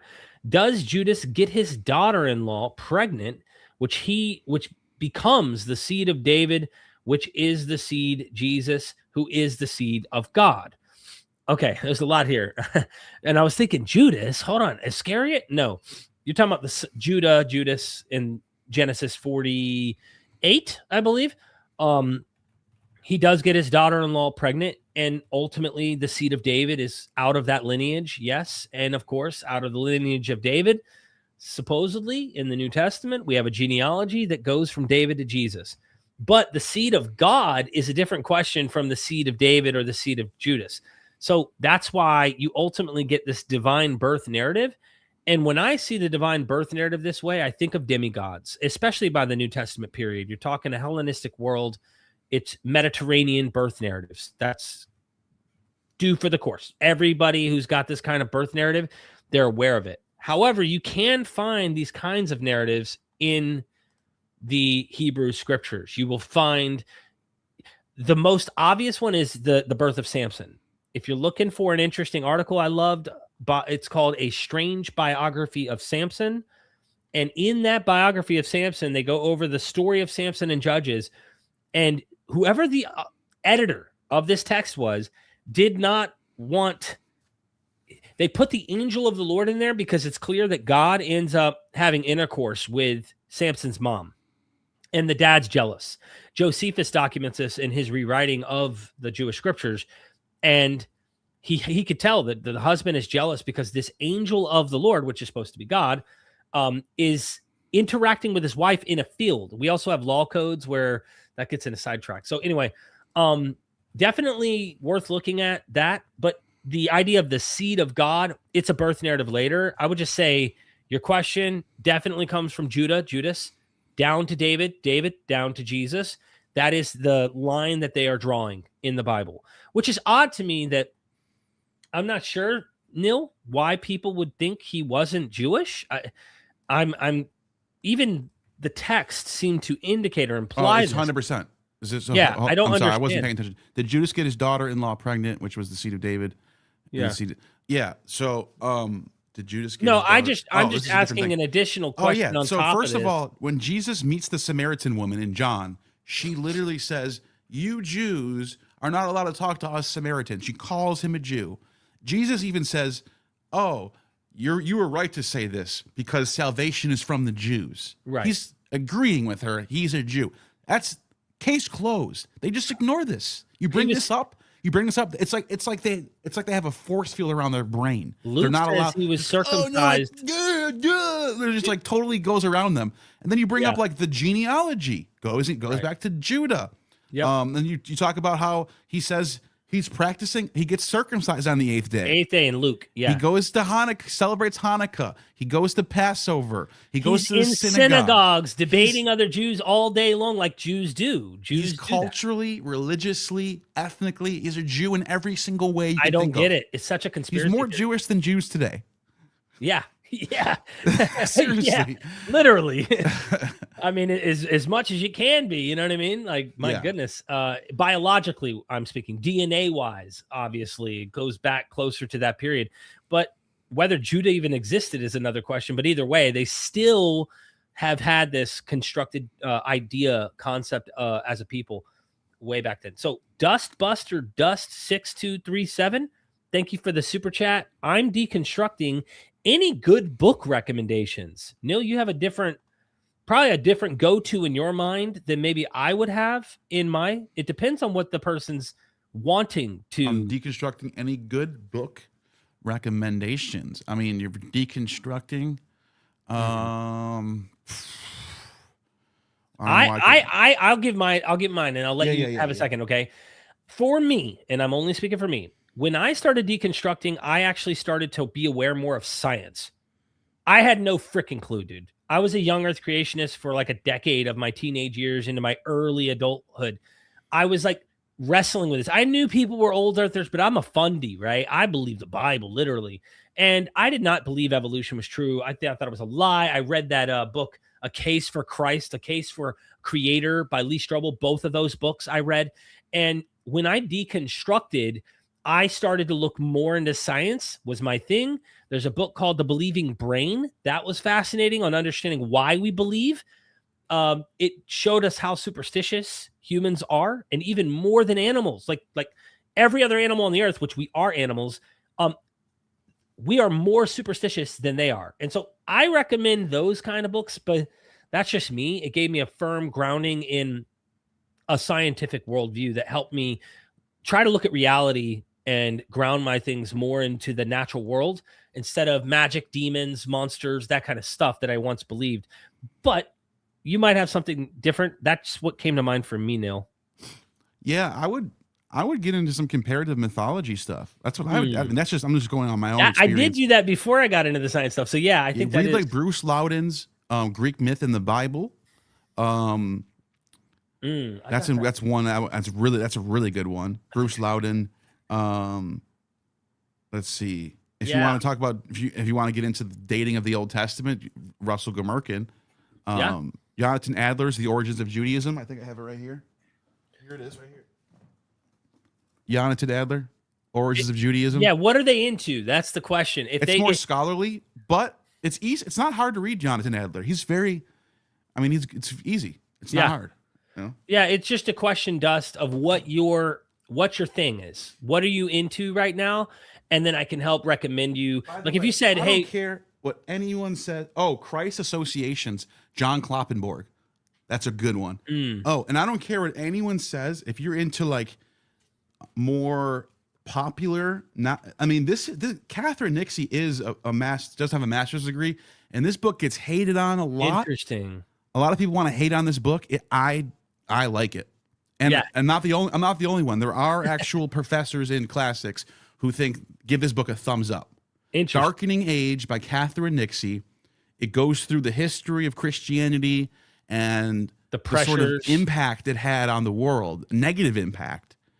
She talks about like the martyrdom of what's her name? Hypatia, and she talks about how the Christians were destroying temples and destroying statues and kind of just ripping apart the whole civilization at the time period. I like it. Yeah, a lot of people hate on this book, and they have this weird knee-jerk reaction, and they'll bring up that she doesn't have a PhD and she's not blah blah blah blah. It's too biased. It's too it's it's too subjective. So what? Why not? Why can't someone write a book that's subjective? So what? Yeah, absolutely. Dust, Thank you for that. M.R. Anderson, thank you for the super chat. Thoughts that Paul's Jesus, if truly a supernatural event, was a meeting with Satan. Paul's teaching conflict at times. He doesn't quote Jesus, and he even possibly admits it. 2 Corinthians 11, verse 14. Okay, I got to dissect this. This is a very meta-heady. I mean, what are we? What's our axiom here? Are we assuming Christianity is true? And then you don't even have to. You could just say to get to this point of view, you kind of have to pretend that the world's full of different. Well, here's the thing, because if Paul's saying he met Jesus, then the legend is that he met Jesus. Of course. But if you're going to assume that he met Satan, then you have to assume that the story is true, first of all, that it's not just a legend. You know what I mean? Because then it's like, if the thing that's in question is who he actually met, well, I don't believe this ever happened at all. I don't think this story, but I think it's a mimesis. Oh, I get it. No. I think it's a mimesis of Saul. I think we misunderstand the question. Yeah, that's why I was having a hard time. Thoughts that Paul's Jesus, if truly a supernatural event, was a meeting with Satan. Yes. That means he misunderstood it, and it was actually the devil or Satan that he was. Well, that's what I'm saying. If it was truly a supernatural event, but but even then, the pseudo Clementines do try to say Paul's vision was a demonic vision. He wasn't really interacting with Christ. So this is a weird debate that happened between the Petrine school and the Pauline ideas later, and I don't know how early they go. I can see this being a thing. Dude, but like I said, it looks a lot. This whole thing to me looks way more simpler when you know that Saul, who's from the tribe of Benjamin, was chasing down the Messiah, who's David, and then he ends up while he's in En-Gedi, while he's at En-Gedi, we've been there. he literally gets touched by David, and David says, "Why are you pursuing me, Saul? Why are you pursuing me?" Which is what Jesus says to Saul. Saul, why are you pursuing me? Saul, that's his name. And then Saul repents. Both Sauls are from the line of Benjamin. They're both chasing down the Messiah, David or Jesus, and they both meet the Messiah who asks them, why are you pursuing me? And they both repent and say sorry. Right. That's a lot of things lining up. That's a lot of things lining up. Bro, we love this stuff. So I don't think it's Satan. I think this is just a mimesis story. I do agree, though. You and I both were talking about this before the live stream. That 2 Corinthians 11, verse 14, I believe it's the Last Supper, if I remember based on the memory. Can you pull that up? 2 Corinthians 11, 14? 2 Corinthians 11, 14? Yeah, please. Let me share my screen. Yeah. If you don't mind, man. Because I can't share my screen through this computer. So, yeah. So, what's second? Okay. Everybody hit the like button. Please. Do you want me to do you want to, you want to see this whole passage or just 14? Oh, yeah, do the whole passage, actually. Okay. That's interesting. So, okay. And what I do, I will also continue to do in order to deny an opportunity to those who want an opportunity to be recognized or as our equals in what they boast about. For such boasters are false apostles, deceitful workers, disguising themselves as apostles. Come on, bro.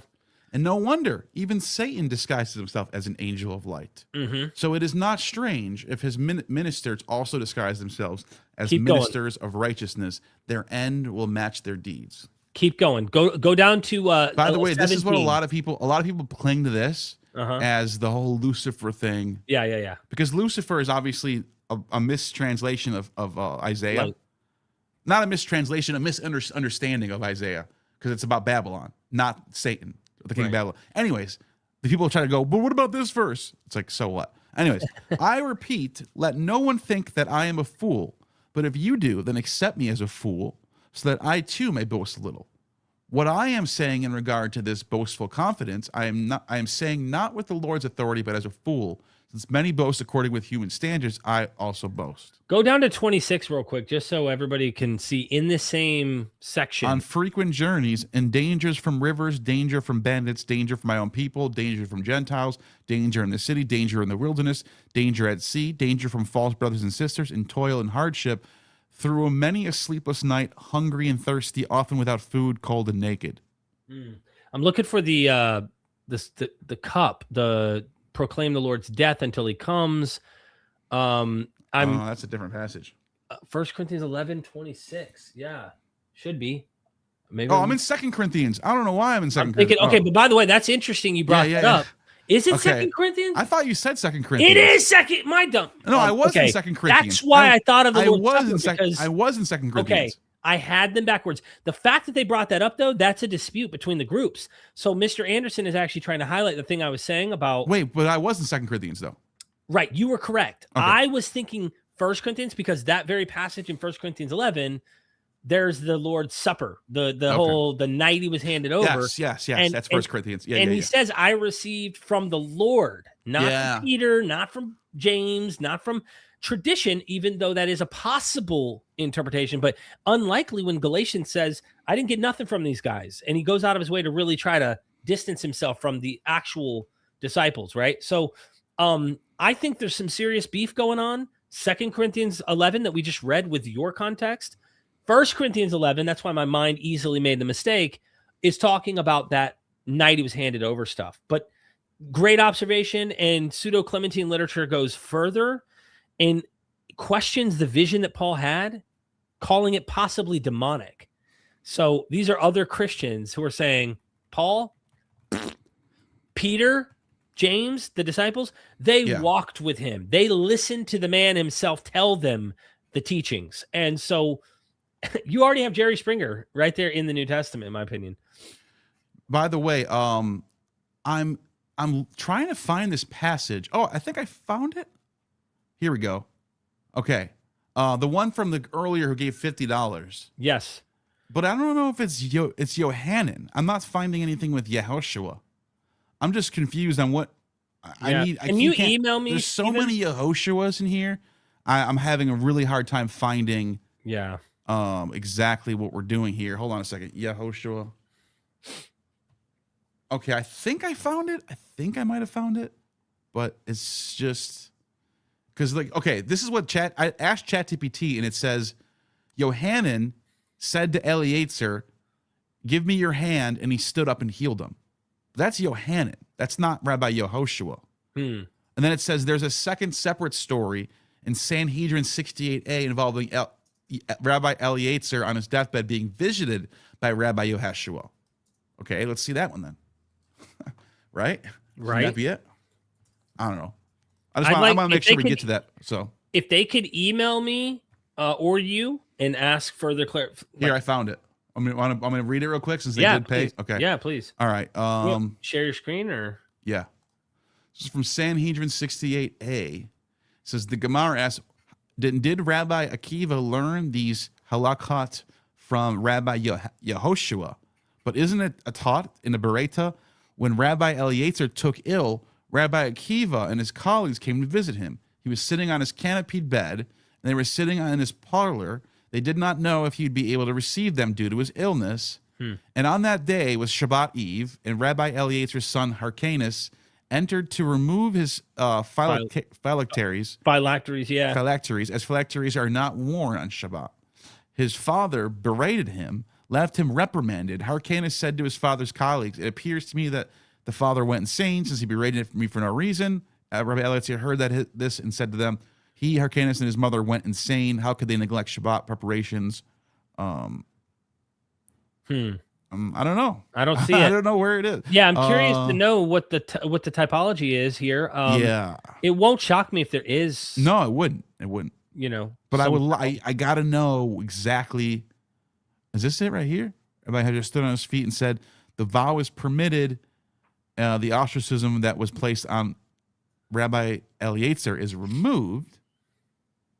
It is pure and with this word, his soul left him in purity. Rabbi YEHUA stood on his feet. Yeah. Okay. Looks like there's probably something going on here. Yeah.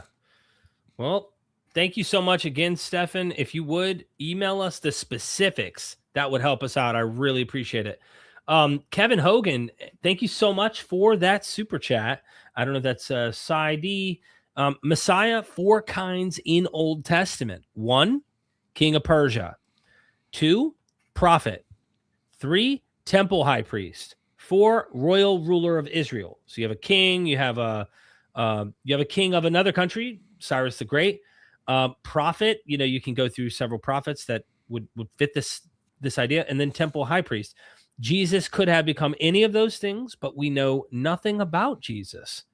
It's an interesting observation. There are, like, what are the New Testament authors doing? Pulling from these scriptures, drawing elements from various types of messianic context, and many that aren't messianic, and then applying them as if they're messianic. So there's a lot of problems with what's going on in the New Testament with that. But I think James Tabor is the one who said that he believed that the idea that two messiahs were expected. You do get this with Akiva, which you were just reading in the Talmud, and Bar Kokhba, that there was a kingly messiah and a prophet type messiah. Yeah, it's from the two. It's from the Dead Sea Scrolls, where you have the Davidic Messiah and the Joshua Messiah. Yeah, or I'm sorry, the Aaron Messiah. Yeah, priestly. So that John the suffering Baptist, and triumphant. They think that John the Baptist, or he may have fit some trope they're trying to say in the New Testament pertaining to the Messiah. Obviously, Elijah, must come first. That kind of thing. Yeah. We see that. So yeah. I won't go so far to say we know nothing. I would say we know nothing with certainty. I would say we have text, and I think it's so messy and difficult that you can make scholarly suggestions, but it is a soft, subjective science. It is not rigorous. It's also just a word that means to anoint. So it can be a king, it can be a knight, it can be anyone who's anointed for some sort of job is a Messiah. Yeah, I'm just addressing the whole, we know nothing about Jesus. I mean, clearly we don't know him personally, but even in the text we do have, because they're papering it over with theology and legend and all this stuff, a lot of scholars think they can touch something. They think they might hint at stuff. I honestly have given up being confident, certain. A mythicist might come along and go, dude, you can't know anything. You can't know. And I go, well, you're right. I don't know. If you're going to say that, then we don't know anything about Pythagoras. Because all the sources that mention Pythagoras are long after he's alive. And we have nothing he wrote down. Right. So you kind of have, it's kind of like an unfair, I mean, it's not unfair to say there's nothing we have from Jesus or his contemporaries. That's fine. But the data is the data. We can talk about what we should accept versus what we shouldn't accept as far as what is exactly ripped from the Old Testament, what is typology, or what is a miracle.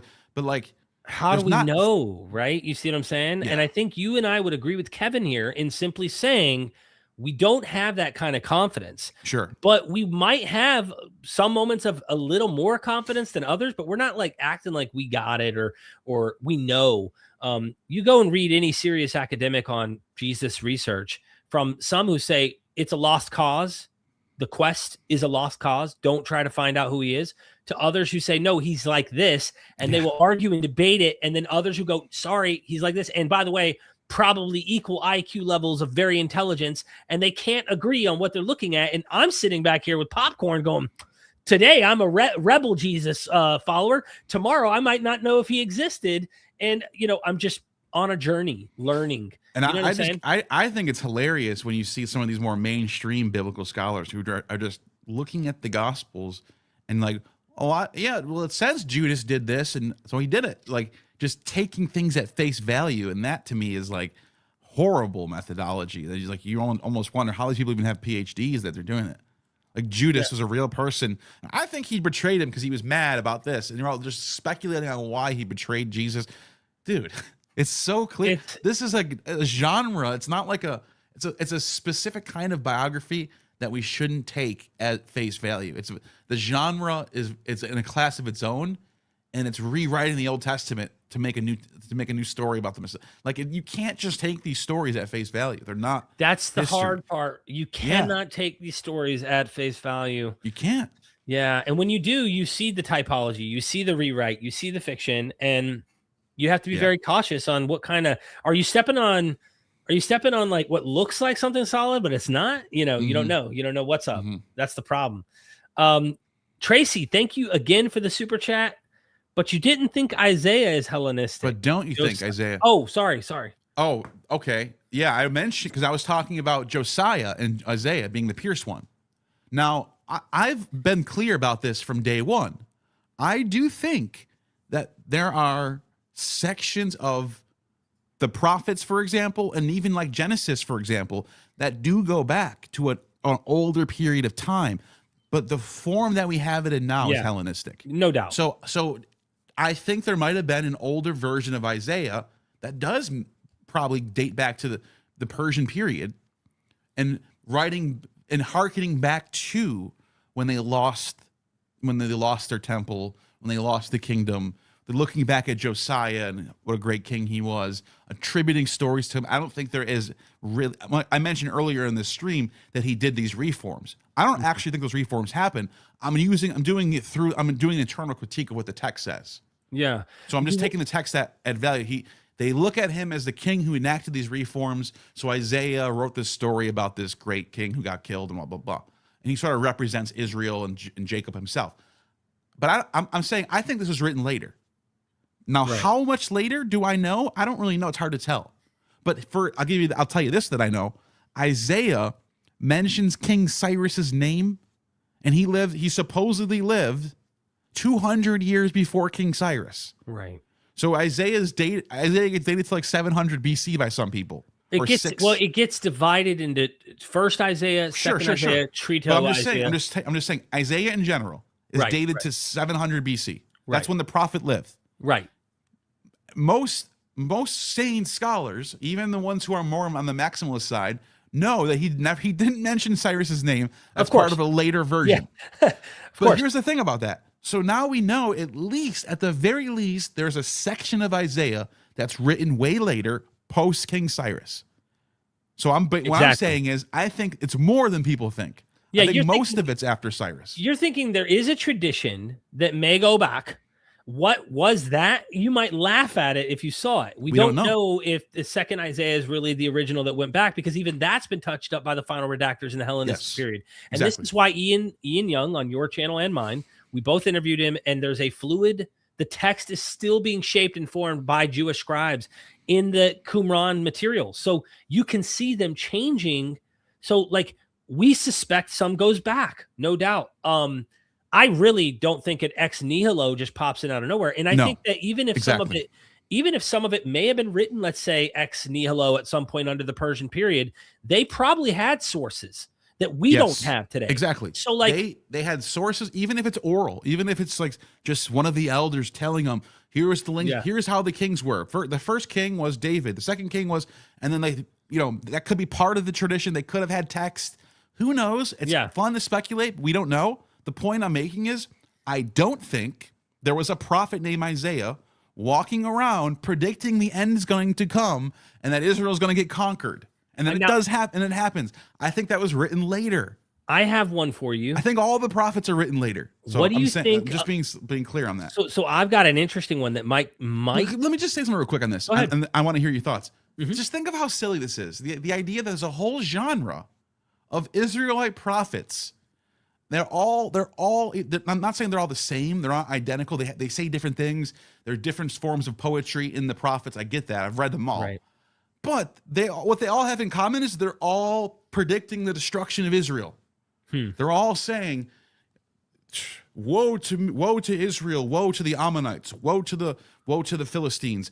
Like basically saying they're all going to get conquered by the Assyrians. They're all going to get conquered by the Babylonians. It's all going to happen. And then it happens. You even have in Jeremiah or Ezekiel, I'm sorry. In Ezekiel, it says that nations will trample on Tyre, the island city of Tyre, then they will take the dust from the land and put it in the water. This is exactly what Alexander the Great does. So I read this was written in the Hellenistic period. I was going to ask you about this. That's exactly the passage I was going to talk to you about, because I'm not convinced. He says, this text says that it would be utterly desolate, that it would be down to the rocks. There'd be nothing remaining. But even under the Alexander the Great period, it wasn't eradicated down to the rocks. So I would like to see the text you're talking about, but do know. I'll pull it up right now. Ezekiel 26. Ezekiel 26. Let me see. I did a video on this. Did you see my video where I point out the most embarrassing? I recently dropped the most embarrassing failed prophecy in the Bible, where he makes a prediction. It doesn't happen. Is a failed prophecy. I think it failed. No, I do. I don't think that makes any sense. I think what makes sense is this was written way later. They shall destroy the walls of Tyre and break down her towers, and I will scrape her soil from her and make her bare rock. Right. That never happened.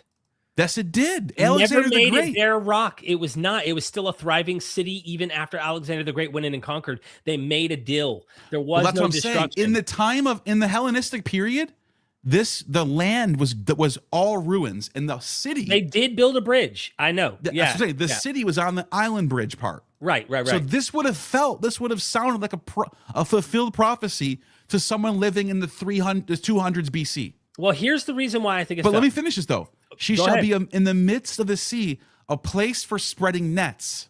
If you look at Tyre in the Hellenistic period, it was a fishing city. Right. So whoever wrote this, they continued doing that after. I know. That's what I'm obviously saying. not during the siege, but but Alexander literally took soil from the land, scraped the soil from the land, and brought it out to and made the bridge. Yeah, so it sounds like they're talking about Alexander here. I wonder if we're reading too much into that, in my opinion, because if you go to chapter 29 in Ezekiel, he describes how he promised that they would be completely, utterly destroyed. It didn't happen. Yeah. So in the Bible itself, the prophet's prediction doesn't happen. 3 chapters later, he goes on to talk about it. Let me pull up the exact verse. But that's what these prophets will do stuff like that, and they overplay their hands. So I think you're right. I think they were assuming that this place would be desolate, and they were wrong. Because you get like, okay, I am against you, Tyre, and I bring up many nations against you. Right. We know this happened. That happened. The Babylonians, the Assyrians sacked them. The Greeks sacked them. As the sea brings up its waves, they shall destroy the walls of Tyre and break down her towers. And I will scrape her soil from her and make her bare rock. This sounds like it's explaining what happened to Alexander and Tyre. There are, I see what you're saying. I'm not knocking that. In Ezekiel 29, 8 through 12, it talks about prophesying that Egypt will be utterly destroyed as well.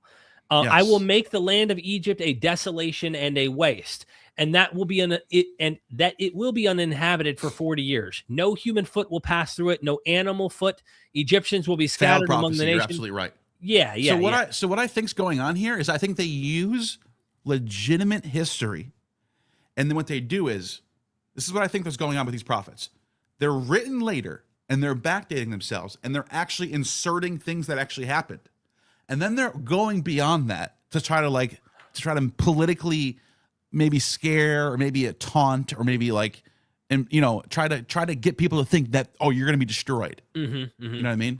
But here's the siege of Tyre right here. Yeah. Look at this. Show the image. Yeah. And which image? The one right there in the upper right, just to show the bridge that Alexander then made. Right. They took this city was completely destroyed, as the prophecy says.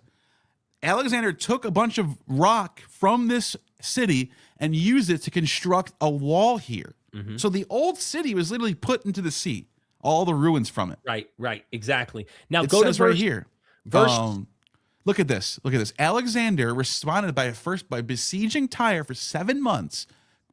His soldiers discovered that they could not extend it any further due to a steep drop into the surface of the water. He ordered siege towers with catapults at the top.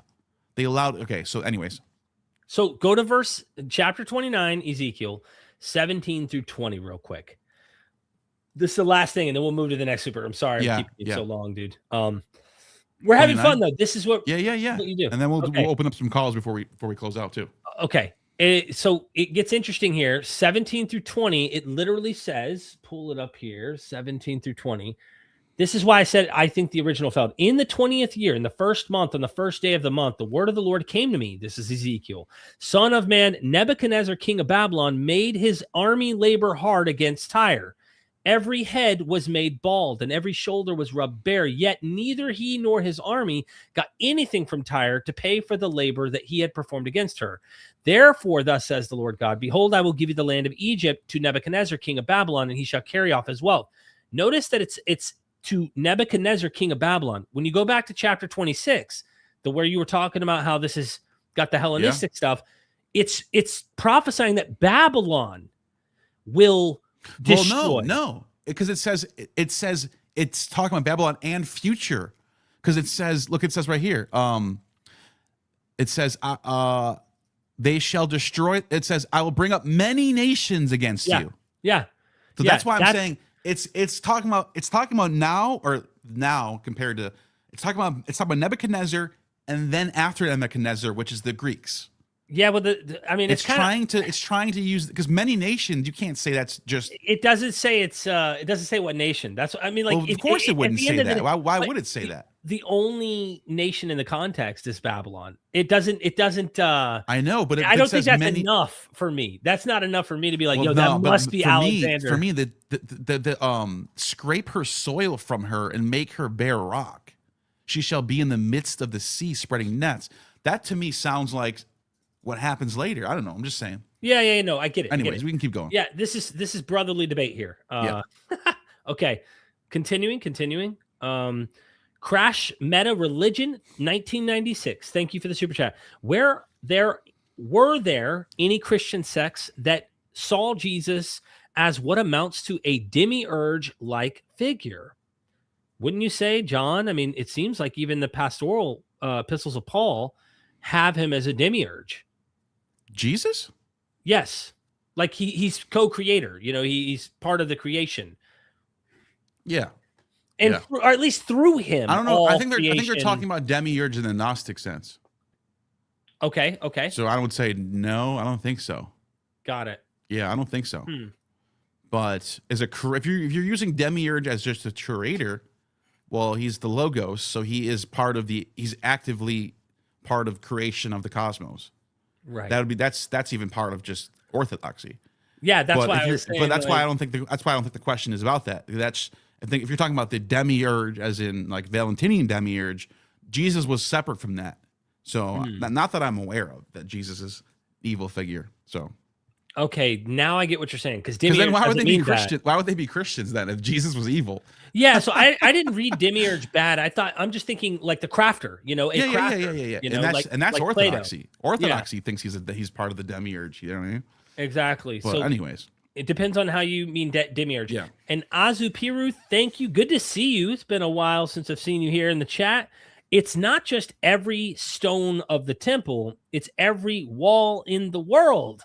It was a scribal necessity resulting from the Sumerian wall house doorpost. I appreciate that. I'm not convinced of that. I just have to be real with you. I think that he just got done walking through Jerusalem in Mark 13. And he says, see these, Matthew, he's very explicit. He says, see these temples, see the buildings, not one stone. You see them, right? He's talking to his disciples. So I read that as the text is probably talking about the Roman Jewish War. And anyway, but yeah, good. Thank you for the super chat. Yeah. Victor Engelman, thank you so much. Yeshui etymology is unclear, may have Aramaean influence. Yeah. I mean, maybe it might be. Like I said, I'm not familiar with the word. That'd be interesting if it did have some cognate overlap with Jesus. That'd be fascinating. It'd be cool to look at. I would be like, what? Yeah. Dasonics, thanks again for the super chat. Thanks for addressing the Philippians passage. I see both sides cited in defense. I'm starting to think Paul didn't exist. Thoughts or insights?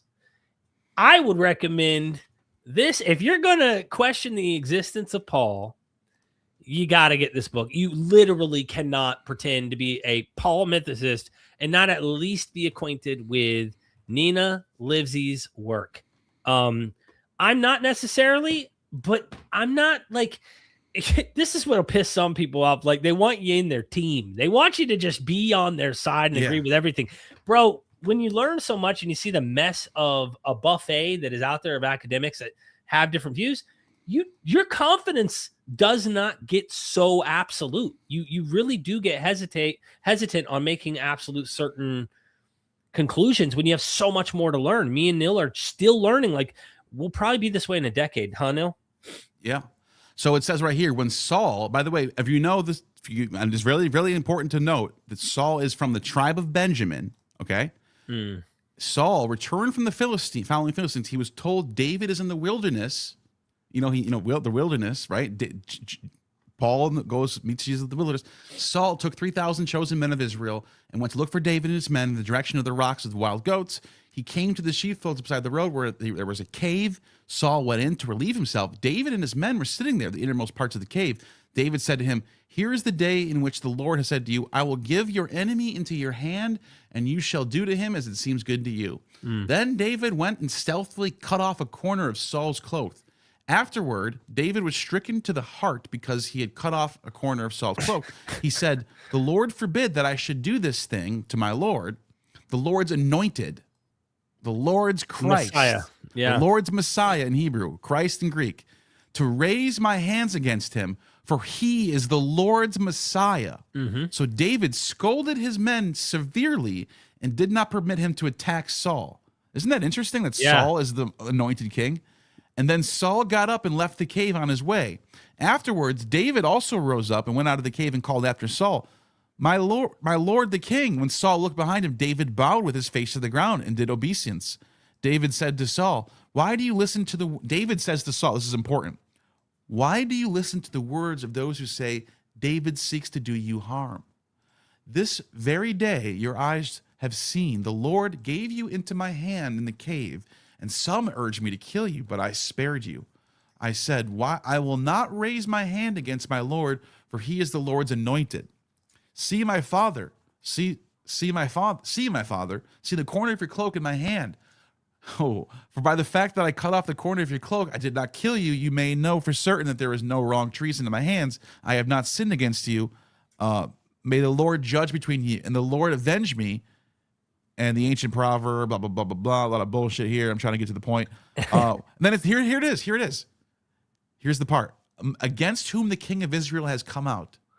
Whom do you pursue?" By the way, me and Nina looked it up in the Greek. It's almost word for word what Jesus says to Saul in the Greek. Now we're talking about Saul in Acts. Saul in Acts, when he says, "Why do you pursue me?" Jesus says to Paul. Yep. A dead dog, a single flea. May the Lord be, and I'll pull it up in a second to show you guys while you go to the next one. Which verse? Where are you at though? In 1 Samuel 24? This is in 1 Samuel 24. Got it. Okay. And then real quick before I pull up the Greek to show you guys that, or before you go to the next super chat, because I want to kind of get going. "Is that your voice?" Saul lifted up and wept. He said to David, "You are more righteousness than I, for you have repaid me, whereas I have repaid you evil. Today you have explained how you dealt with me, and then you did not kill me. The Lord put me in your hands. For whoever has sent the enemy safely away, may the Lord reward you for what good you did. Now that I know that you shall surely be king, and the kingdom of Israel shall be established in your hand. Swear to me therefore by the Lord that you will not cut off my descendants after me." So he repents here. Yeah.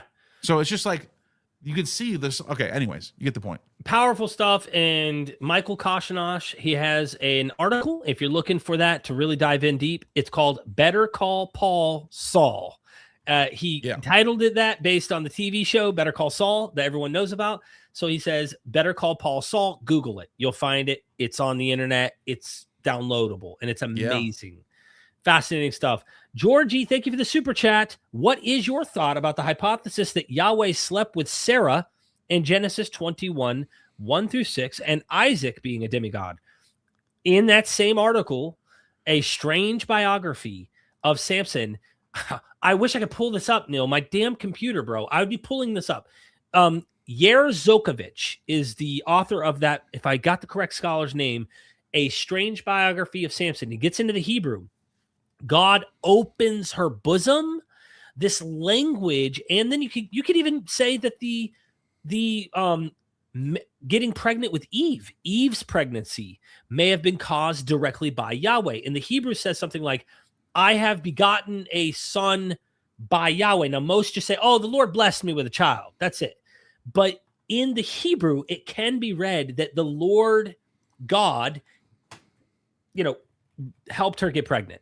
And some later redactor is fixing an earlier, I want to put in scare quotes, pagan, clearly a typical birth narrative that you'd find with gods impregnating women and stuff.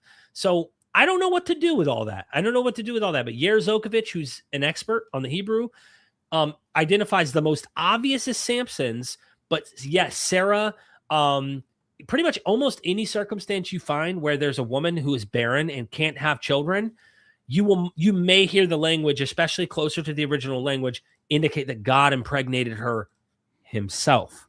Wow. And the editors are trying to work over them, but there's fossils in the text by experts that highlight this stuff. I think it's fascinating to me. Thank you. Next super chat is Azu Piru. Again, I always mess this up because your name used to be JC or something like that. And now it's something else. If, and I cannot read this, is I see the gur. I don't know if that's a dinger or whatever. Tigris and Baranun. I have no freaking clue. Euphrates are the mists.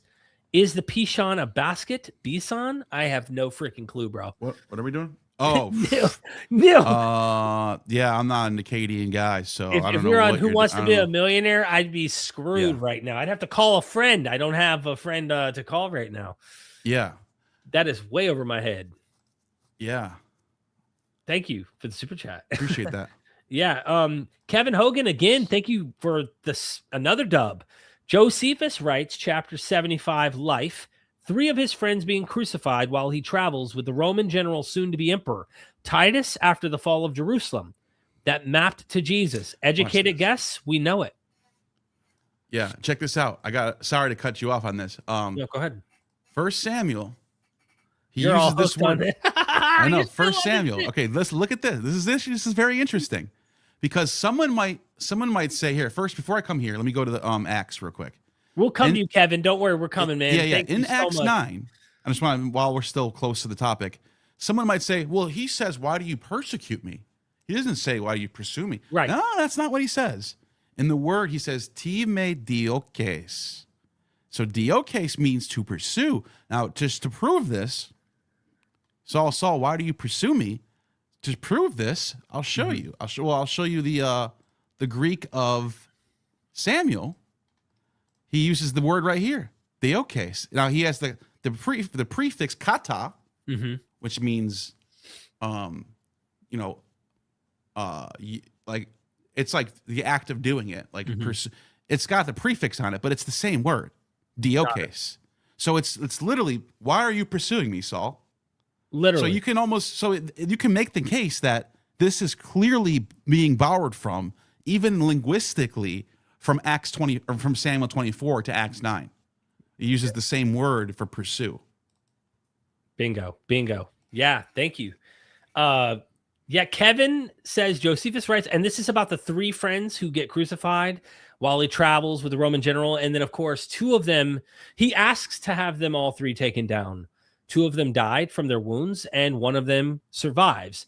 And there are many who think, online specifically, I don't know, I haven't got Theodore J. Whedon's paper yet from Westar Institute. Remind me, Neil, while I have that on my mind, to connect you with the publishing company, because I just spoke to very important people in that publishing company, and they asked me about you. So that's good news to help you get you some publications and to help you, be able to do some good scholarship. And I said, look, Neil, I got you the hookup. But at the same time, it's to help, get the scholarship out there. Theodore J. Whedon looked at Josephus to explain some of the stuff, even in Mark. I want to give it a shake. I want to check it out. If that's the case, does Mark know about the 3 friends and then just kind of rewrites a story about Jesus and 2 people on a cross together? It's 3. It's odd, right? Why isn't it 5? Why isn't it 4? Why isn't it 7? No, this is good. This is a really strong point, in my opinion. Yeah, this might be drawing from, or maybe just like, even maybe unconsciously you're rewriting. You're telling a story that you just got finished reading Josephus like a week ago, and now it's fresh out of your. It could be something like that, like something it just closely relates to somehow.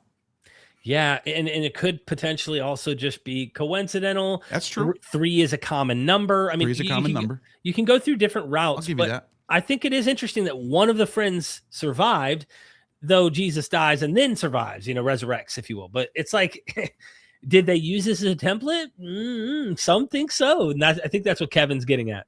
Yeah. Thank you, Kevin. Kevin, you rock. Thank you so much for that support. Zachary Johnson 7740 says, do you guys lean more toward nihilism or existentialism? Where do you land on that spectrum and why? Well, not nihilism. But I don't, is that really like a spectrum? Does it have to be one or the other? So I guess, yeah, existentialism. I don't know. I'm just not a nihilist. So yeah, I don't really have a particular, most of the people I know that are actually nihilists have like said, hey, this is pretty dark. Some of the where they go, it gets pretty dark in the way they view the world. So I don't think I just intuitively live with that kind of philosophy in mind. But I don't really know where I land, to be honest with you. I'm very much in the air. Like I told you, I like to map out the world with metaphysics. I do kind of, even though I'm not like a dogmatic theist, I do have ways I look at the world and answer questions of things we don't know, filling in the blanks with the muse. You know, I think the muse inspires me to do my videos. I say that all the time. Mm-hmm. So that would make me, and like I'm totally not a nihilist at all. Like I really think the world is good and things are good, and like I have a lot of hope for the future and stuff like that. So yeah. But good question. Again, I think all of that's why it's tough for me, because I think all of those, even if they are natural and they're human things that we've evolved in order to have those kind of perceptions, I still don't, I don't view, maybe it's a straw man of the nihilist position to think it's only dark, only negative. Some may not see it that way. I don't know if ever, I'm not huge on knowing much about it, to be honest, to be frank. I have not done a deep investigation of it. I've been warned about it if you dive into it, you know, but I don't know much, honestly. I don't know much about it, to be frank. That's fascinating. Thank you for the super chat. Yeah, thank you so much. Appreciate that. Hit that like button, everybody. Next super chat, MR Anderson. Thank you for the super chat. The most important question is, who really is Jesus? Also up there with some importance is, who is MythVision, as well as who is Gnostic Informant. Keep up the great work. Appreciate that.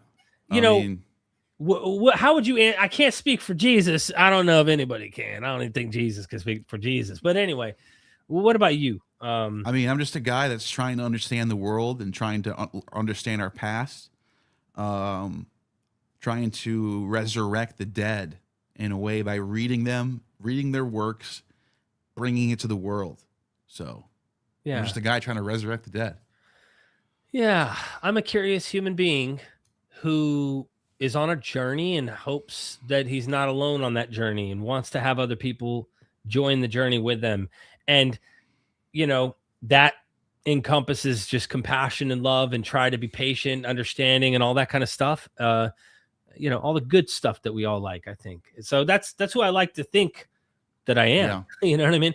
I could also be, you know, if you rub me the wrong way, you know, but no, I think we all can be those things. But thank you. William Arens, thank you so much for the super chat. We don't know Jesus and have no personal relationship with him. The only relationships that matter are those that church members have with one another. This includes any transcendent experiences. What are your thoughts about that, Neil? Yeah, I mean, that's an interesting point, actually. Yeah, I don't nothing to disagree with. I think you make makes a lot of sense. I think, especially within the Christian tradition, I think that's a much more optimistic future, because if you get Jesus relationship conversations going on in your head, and he starts telling you stuff, and then you have this secret knowledge, and then everyone else is a heretic now, and all that kind of. I think it's much safer to know that your friends, the real humans that are tangible, you can touch, you can shake, you can hug. I think that's the greatest place to find that kind of life, because I was the delusional wackadoodle. My relationship with Jesus was more important than like even my family around me in my mind, where I'm like, oh no, I got to hate my mother, father, sister. I didn't take that as like actually hate them, but it was like I cared more about Jesus than I did about the people around me. And I had a real radical, literal fundamentalist view like Neil did. And it messes up your social life. It messes up how you see the world, I think. And I agree with this interpretation, especially if you're a Christian in the tradition. I highly recommend this advice by William, and, you know, make sure you're stick it to the ground. You know, my dad used to tell me, Neil, one time, I'll just say this before we move on, is I used to be completely, if I just have the faith of a mustard seed, I could say to a mountain, be gone in the sea, and it would literally fly into the sea. I believed it. It never happened, but I'd sit there and really like squint my eyes and try with the faith just to see this little hill move, like anything, right? And it wouldn't happen. And Dad would tell me, son, if you were in a closet and you shut the door and you said, I'm not getting out until God feeds me, he said, we would find your corpse in the closet. And I'm like, no, you just got to have enough faith. God would end up feeding you and making sure that you don't die. And he's like, no, son, if you don't open the door to the closet, go to the kitchen, heat up the microwave, you know, get your hot dog and eat it, you will not live. You will die. You know, and I was like, in my mind, my dad doesn't know what he's talking about. Bro, my dad knew exactly what he was talking about. Yeah. Thank you so much, William. Knight Silver 5691. Thank you for the super chat. Really appreciate that support. Alan in the house. What's up, Kurt? Good to see you. Nice. Why do you two think the Nomina Sacra tradition is so early and so widespread? Was it to cover alternate spellings of Christos? Yeah, and Jesus' name, like IS, instead of just Jesus, that just IS. I'm pretty sure. Good question. It's for scribes to save room and like not be repetitive. They just write IS and, you know, hero. But you also find it in inscriptions in like the catacombs. So yeah, it is pretty early, 2nd, 3rd century, I think, you start finding those inscriptions. Yeah, I don't know. That's a good question. I never even thought about that. Yeah, I mean, the scribal, there's the scribal reason for it, which makes a lot of sense. Like even Josephus shortens people's names sometimes to save room, and the manuscripts, I'm saying, not Josephus, like the Josephus manuscripts have like shortened names to save space. So that's the scribal thing. But that then the question arises, why are they doing this in the inscriptions and in artworks and stuff like that? There goes my light again. So yeah, I don't know. Maybe it's just they just like it. It's an artistic thing. I don't know. It's a good question. I never even thought about that. It is, and I don't know. I'm going to be honest with you. I don't know the answer to this. Part of me wonders about thinking of the sacred name of God, and how Jews saw, you know, they would use other alternatives from Yahweh. They wouldn't say the name Yahweh. So it makes me wonder if they've already, within the theology, started to equivocate that idea that we find within Jewish ideas about Yahweh and apply it to Jesus. But then again, nobody was not saying the word or name Jesus. So it doesn't quite transfer. So I don't know what to do with that. I'm just guessing. It's a good question, though. I'd like to know the answer too. Something I never even thought about that. Like, what made them want to do? Like, what made them start doing that so early on? Yeah, good question. Yeah, thank you, Ozzy Piru. The falling of the walls is a Hebrew prophecy. Interesting. I'm curious to know which one for the temple discussion there in Mark and Matthew and all that. And then also, why does the Lord smite lintels and cut capitals? Smite lintels? Does he smite lintels? I don't know. Are we being trolled right now? No, they've been around for a while here. Hold on. They said, see the book on institutional grammar I've linked. And I'm just skipping the next super chat to make that obvious. Amos 9:1 says, I saw the Lord standing beside the altar, smite the capitals, lintels, until the thresholds shake, and shatter them on the heads of all the people. Mm-hmm. Those who are left, I will kill with the sword. None shall flee. None of them shall escape. Yeah. By the way, this harkens back to what I was saying before. You can't point to any other culture, Chinese culture, Indian culture, Greek culture, Roman, Gauls. Like, you can't. They don't have a genre of prophets that walk around telling everyone the world's everything's going to be destroyed. Everything's going to be destroyed. That's specifically in the Hebrew Bible. And it makes you wonder, is this some sort of this makes me think that this is some sort of genre that came about to explain what happened to their past. Well, we were being warned by our prophets that this destruction was going to happen, but we were so stuck with our Asherah poles and our balls and our Molechs. We weren't listening, and we got destroyed as the prophets predicted. Right. So maybe we should stick to the law this time. Right. That's what it serves a function. It's and it only makes sense to be written later. I don't think there was really an Isaiah walking around or a Micah or whoever the oldest prophets were. I just don't think that's true. Now the second batch of prophets where you get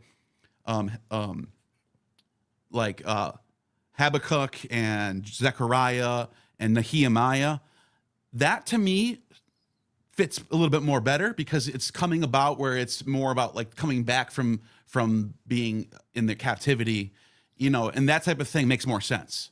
But I wouldn't be surprised if when Nehemiah and Zechariah are being written, there's another scribe somewhere else writing, Isaiah or something. Interesting. That's what I think. Yeah. Thank you for that super chat. I imagine judgment is dealing with things that are going on within their sacred locations, and that might make sense. He's trying to destroy their holy instruments and such. So Zippo, thank you for the super chat. I hope I said it right. Zippo 149 or Zippo 49. Was Paul a Hellenistic Jew that converted himself to a Pharisee Jew, then back to a Hellenistic Jew because his mother was a Roman Gentile, which invented Christianity? Well, you can be a Hellenistic Jew and a Pharisee at the same time. I think the Pharisees tended to be on the side of Hellenizing. Yeah. Versus the Sadducees, who are the sons of Zadok, or from the Levite tradition, and they're a little more hardcore, sticking to the traditions of Moses a little more. The Pharisees are more Hellenistic. Yeah. Or Persian too, like whatever, just more going outside of just what's in Moses. Like that's what, so yeah, I don't think you have to convert to something. There is no like conversion from heresy, from Hellenistic to Pharisee. Like you just can be that way. Mm-hmm. So his mother was a Roman Gentile. I don't know about that. Yeah, I don't know about that. Maybe. I think he's half. Wasn't he a Roman citizen? I mean, he might be. Supposedly by Axis, the book of Acts is saying he is. Yeah, there might be some other apocryphal tradition about his mother being a Roman Gentile. I don't know. Yeah, I don't know if that. I'm not sure. That I'm not aware of. Right. The letters. I don't know everything, so I could be wrong. Yeah, the letters don't say that he was a Roman citizen, but Acts does, and maybe that reflects an early tradition or something. Yeah. But it is full that Acts is historical fiction to me. It is. It's pretty obvious to me. I mean, only people who are fighting for that cause, in my opinion, are those who already are drinking the Kool-Aid on that. Being real, just keeping it real with you. Thank you so much. Toronto Bible Study. Good to see you, Toronto. We are taking calls, but we're trying to get to these super chats that keep coming in. Hey, we're happy with that too, though. I mean, at the end of the day, we can always do another one. Like tomorrow, we can do another, and we could do more of these. So neither of you understand that tire prophecy. Whatever. I never know he says that. Come on, let's hear you tell us what it means. Well, he'll tell you a ton of shit, dude. I know Toronto. Toronto just go on and on. Do we have a list of the Egyptian pharaohs and their viziers? Yeah, we do. We have a few of them. We have Manetho, and we have papyri that has lists on it. So yeah, we do. Toronto. I'll tell you this, Neil. Every time Toronto comes on, we always debate. Okay, and even though I think he's wrong on almost everything we talk about, bro. I can't believe he's still talking to me about the pharaohs. I only talked to him one time, and he was going crazy because I mentioned that we know who the pharaohs were and who their viziers were, and there's no Joseph, which is true. Yeah. And he was like, we don't know that. But we do. So sorry. Yeah. Unless you want to just deny the primary sources, go ahead, be my guest. But I'm not doing that. Even though we totally disagree, though, he's like one of the more tolerable, like I can tolerate, you know what I'm saying? Even though it's pain in the ass sometimes, Toronto. I'm just keeping it real, though. Just keeping it real with you. But I still love him. I think he could be a pain in the butt, though. Zachary J. Johnson, thank you for the super chat. Quick question. Do you guys attend AA meetings, SMART meetings, SOS meetings, or any other meetings? I don't. You don't? Not anymore, right? Not for me. I used to on a regular, very early on when I was struggling. And I still have a Discord from about 10 years ago when I started. Discord? I have a Discord. Discord platform. was around back then? Yeah. I didn't know that. I thought Discord was new. Yeah, I actually have an international meetings Discord that I own. It's got to be over 10 years. It has to, because I start 2015. Yeah, just about. Yeah, and so you must have just started using it when it first came out. Yeah, and I started a whole platform for recovery where they had online meetings and various people were hosting them and managing it all for me. Because, bro, I was doing recovery videos and I was working at a construction company trying to help drug addicts who were struggling with addiction like I was. And it took off, man. I think there's like 5,000-6,000 people in that Discord. And cool. So if anyone at home is struggling, you can go look up Rewired Addiction on Discord. Mm-hmm. I created it. And of course, it's managed by people who are devoted to recovery. So I don't go to meetings anymore, though I'll be happy to go with someone. If it was a family member who's like, I need to go to a meeting or something, I'll go with them. I'll help them like by going and stuff like that. Yeah. So. Do you want me to put the link in now? Because we only have 3 super chats left. Well, actually, we have 2 super chats left. One of them is just a super sticker. And then we can do, because it's gonna first come, first serve. I'm gonna put the link in now. And I got a hard stop at 3 hours now. So that's about. So we only have a little more time then. Okay. 45 minutes. Can we go 3.5? I'll try, but I know dinner's going to be done, and I'll be starving. I want to give him some. I want to give these people some time to come. Yeah. We didn't have anyone. All right, we got 2 super chats. I'm putting the link in there now. There it is, right there. Kevin, do you want me to put my link in? First serve. No, I put it in for all. But you might have to. You might have to pin it on your own. Well, we're gonna get a bunch of people jumping in here, huh? But go ahead, keep reading. Yeah. So Kevin Hogan, thank you again for another Kevin. Super chat. Yeah. Really appreciate it. I'll read the next one. Go ahead. The system signal, thank you for the 10. Jesus wasn't trying to build a religion. He was showing a way to live. By the way, that is a religion. Just so you know, the Latin word religio just means way of life. So he is trying to build a religion if he's trying to show a way to live. Not follow me blindly, but live like this. I disagree with that. He wants you to follow him. If you're taking the text at face value, he wants you to leave your family and follow him to the end. He's very strict about this. Yeah. The system turned the example into worship. I mean, I think he wanted you to worship him. I'm pretty sure the Gospels are very clear on that. He wants your full devotion. It's not just about a stoic way of life for Jesus. Yeah. So thank you for the super chat, but I would hard disagree on that. Thank you so much. Everybody, you rock. No, but James, the book, the letter of James literally says this is true religion, and it goes through several things, right? It's describing take care of the widow and the hungry and all that. Yeah. Thank you, Dylan Warner. Is Islamic Isa versus Greek Isis, Vedic Ishvara? Nope. Is a concept of Hinduism, Krishna? Yeah, no. There was one author it was like a Freemason. What's his name? You know the guy I'm talking about, Manly Hall. Manly P. Hall. We're talking Indo-European religion or Indo-European language and Semitic languages. They have very few borrowing. Like the word for wine, oinos in Greek, is yayin in Hebrew, and we know that the Near East learned cultivation of the vine from the north, and they brought it down. That's very old, though. That you start finding that word even in Babylonian sources very early on. So there is some words that you find that overlap, but not names and stuff like that.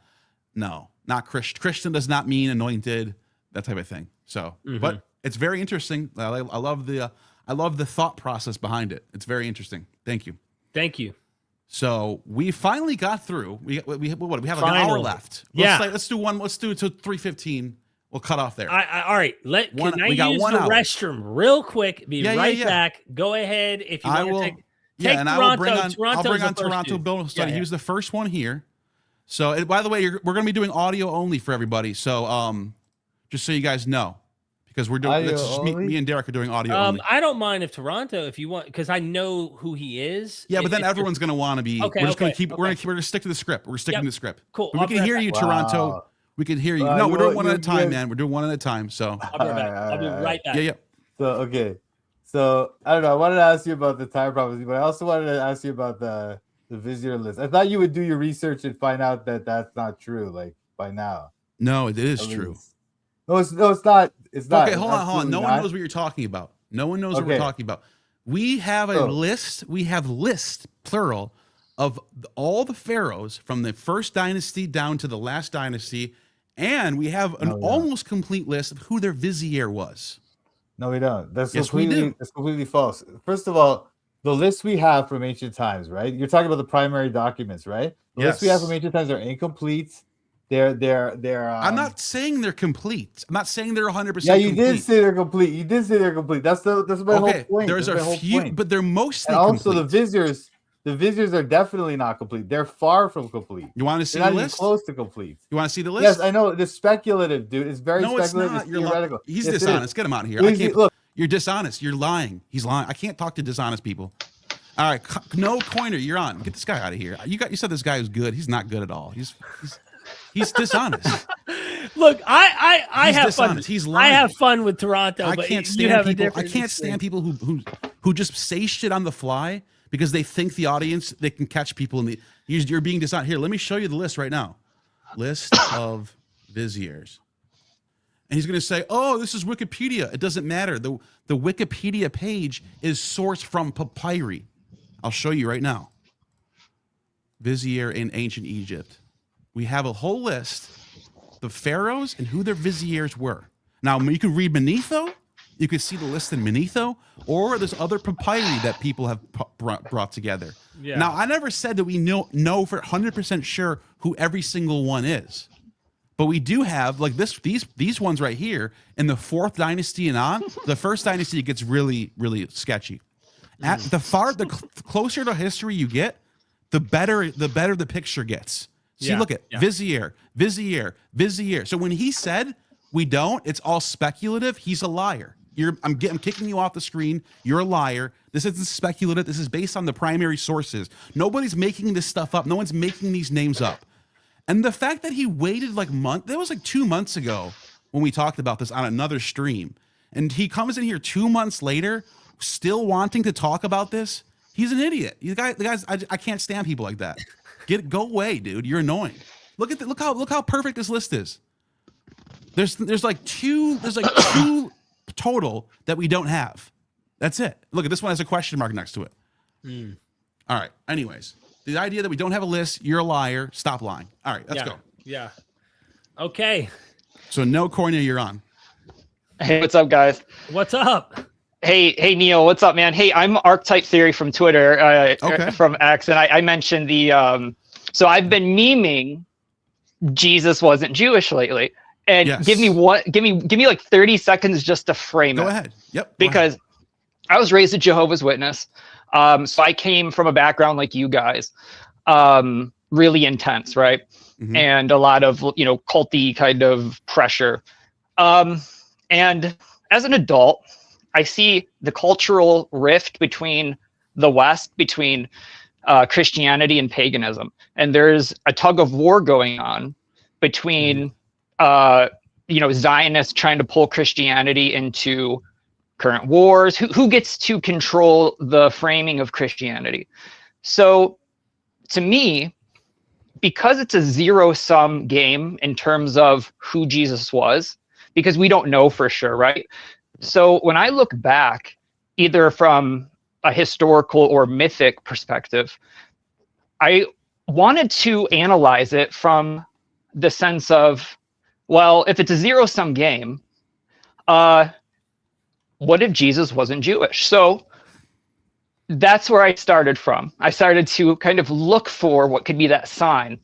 And one of the interesting things is Jesus, at least from like the mythic perspective, the point was to be born into sin and to transcend it, to transcend that evil, and that was the Messiah. And so I went from the perspective of, well, Jesus could be born into Judaism, but not necessarily be ethnically Jewish. And earlier you guys had talked about the matrilineal versus patriarchal aspect of Judaism. Mm-hmm. And one thing about Judaism is it's designed to hijack lineages, because it takes one time for someone's complete lineage and identity to be hijacked by the Jewish eschatology. There's many people who have one person who's Jewish, and suddenly they're Jewish. Okay. Their entire lineage is European, right? Yeah, that's possible. Totally. Well, it's not just possible. It's the norm of modern day Judaism. Most Jews. What do you mean by that? Most Jews have scant Semitic, real Jewish lineage. It's a lot of European lineage hijacking. What are you talking about? We can do DNA testing, and they come back as 100% from the Levant. Not 100%, like mostly the Levantine DNA, which is the J DNA. The J, you have R1b is European or whatever. They have the J. You can deny the science of testing of what do you call it? Of haplogroups. You could just deny that flat out, but then I just think you're an idiot. Well, here's a question. What do you think about that? No, you're right. But what I'm going to say is most Jews aren't really Jews. What do you mean? They are. If I may chime in here real quick, just to make a point. If you're going to posit a hypothesis, let's just call this a hypothesis because it seems more like a social trend, especially in light of recent events in the world. You're right. This hypothesis needs serious weight. Yeah, where's the evidence? I can point to dozens of early Christian, even early Jewish sources, but forget about the Jewish sources. You think there's something wrong with them, they're lying, whatever. Early Christian sources that mention Mary being Jewish, being raised in the temple, being betrothed to Joseph at age 12. We have all this data about her being Jewish. Where's the evidence that she's not? Yeah, and taking give me one. Give me one primary source. Let me not interrupt. Give me one primary source that Mary is not Jewish. Okay, so do you have? There's no sources that say she's Jewish. Yes, I just told you. There's dozens. No. In the Bible, she is not said to be Jewish. Because we have to go back to the main narrative of Christianity. Mary. So her name is good in Egyptian language. It means the beloved. No. Which is the etymology of it. That's not her name. That's a Jewish name. Mary. Most truth is in etymology. Most narratives are social engineering. So anything back then is social engineering. That's not a reason to deny. You can't just use that as a ticket to deny a source. Yeah, names. Look at this from Josephus. You type in the word Mary. There's dozens of Marys in his Jewish war and antiquities story. Mary, daughter of Eleazar, the village of Bethsheba, eminent reason by her family and fortune, who had fled with the rest of the people to Jerusalem and became involved in the siege. Where does the name Moses come from? That's a whole different question, though. Yeah, we're talking about Mary right now. Yeah, and we're dealing with Jesus specifically. So it sounds like, and just being honest with you, it sounds more like if you're going to go so far to doubt this guy's Jewish and willing, what would the name Moses have to do with Mary anyway? Give me 30 seconds. 30 seconds. Go ahead. Most of Jewish lore is stolen from other cultures, namely Egypt, and then it's inverted. So what? Hold on. No, it's not. It's not. What? So what? It's important because as we contextualize the past, most of the truth is going to be embedded in the linguistics, not so much the narrative, because they're going to write down. Most Jewish lore is stealing from Egyptian, but it's stealing from Egyptian lore. Stealing is an anachronistic. Okay, hold on. Did Virgil steal from Homer? You call it stealing? Do you think Virgil stole from Homer? The proto-Jews and Egyptians clashed. They clashed. No, this is how culture is. This is how culture is. You can't steal it. Don't steal it. You would get inspired by. You draw from. They framed themselves in opposition to the Egyptians. Much of what Judaism is, it's not. This is mind-numbingly stupid. This is mind-numbingly low IQ. Okay. Listen. Jesus, I take this serious note. Losing IQ points right now. You said there's not a single source that mentions Mary not being Jewish. I can give you dozens that say she is. What do you want? What do you think I'm going to do? Listen to you with your speculation, or go with the primary sources? Right. Listen. Give me 30 seconds. Go ahead. Oh, leave me 30 seconds. Just 30 seconds, okay? All right, Mary, the next guy. Mary has, in the Bible, nothing said about her lineage, even though Judaism comes through the matriarchal line. Nothing said about her being Jewish or anything like that. Her name is a negative connotation, meaning rebellious and against God in Hebrew. That's and not has a what her positive. name means. Hold on. No, you're wrong though. You're full of shit. Mariam Give me 30 does not mean seconds. rebellious. It means beloved. It means beloved. In Egyptian, not Doesn't mean Hebrew. Rebellious in Hebrew. I promise. Look it up right now. Go ahead. Let me finish while you look that up. All right. Okay. So Jesus is born, and what does he do with his life? He does the opposite of everything Jewish. It's a white man trying to escape. In Egyptian. Oh my God. It means beloved in Egyptian, not Hebrew. Yeah, but that's the etymology of it. No. Okay, but that's what Jews do. This is beside the point. This is stupid. What does Jews have to do with anything? Jews invert things, and everything they do is laced in symbolism and language. Right? So even the Old Testament, but you believe in the Old Testament. I don't believe in the Old Testament. But the New Testament's completely dependent on the Old Testament. What the hell? What kind of worldview is this? This is scatterbrain nonsense. Listen, it's all zero sum because you can't prove any of that. Be a Christian? Why would you even be a Christian then if you believe this about the Old Testament? That's all. I'm not a Christian. I'm not a Christian. Oh, okay. Sorry, I thought you were. I'm not a Christian. No.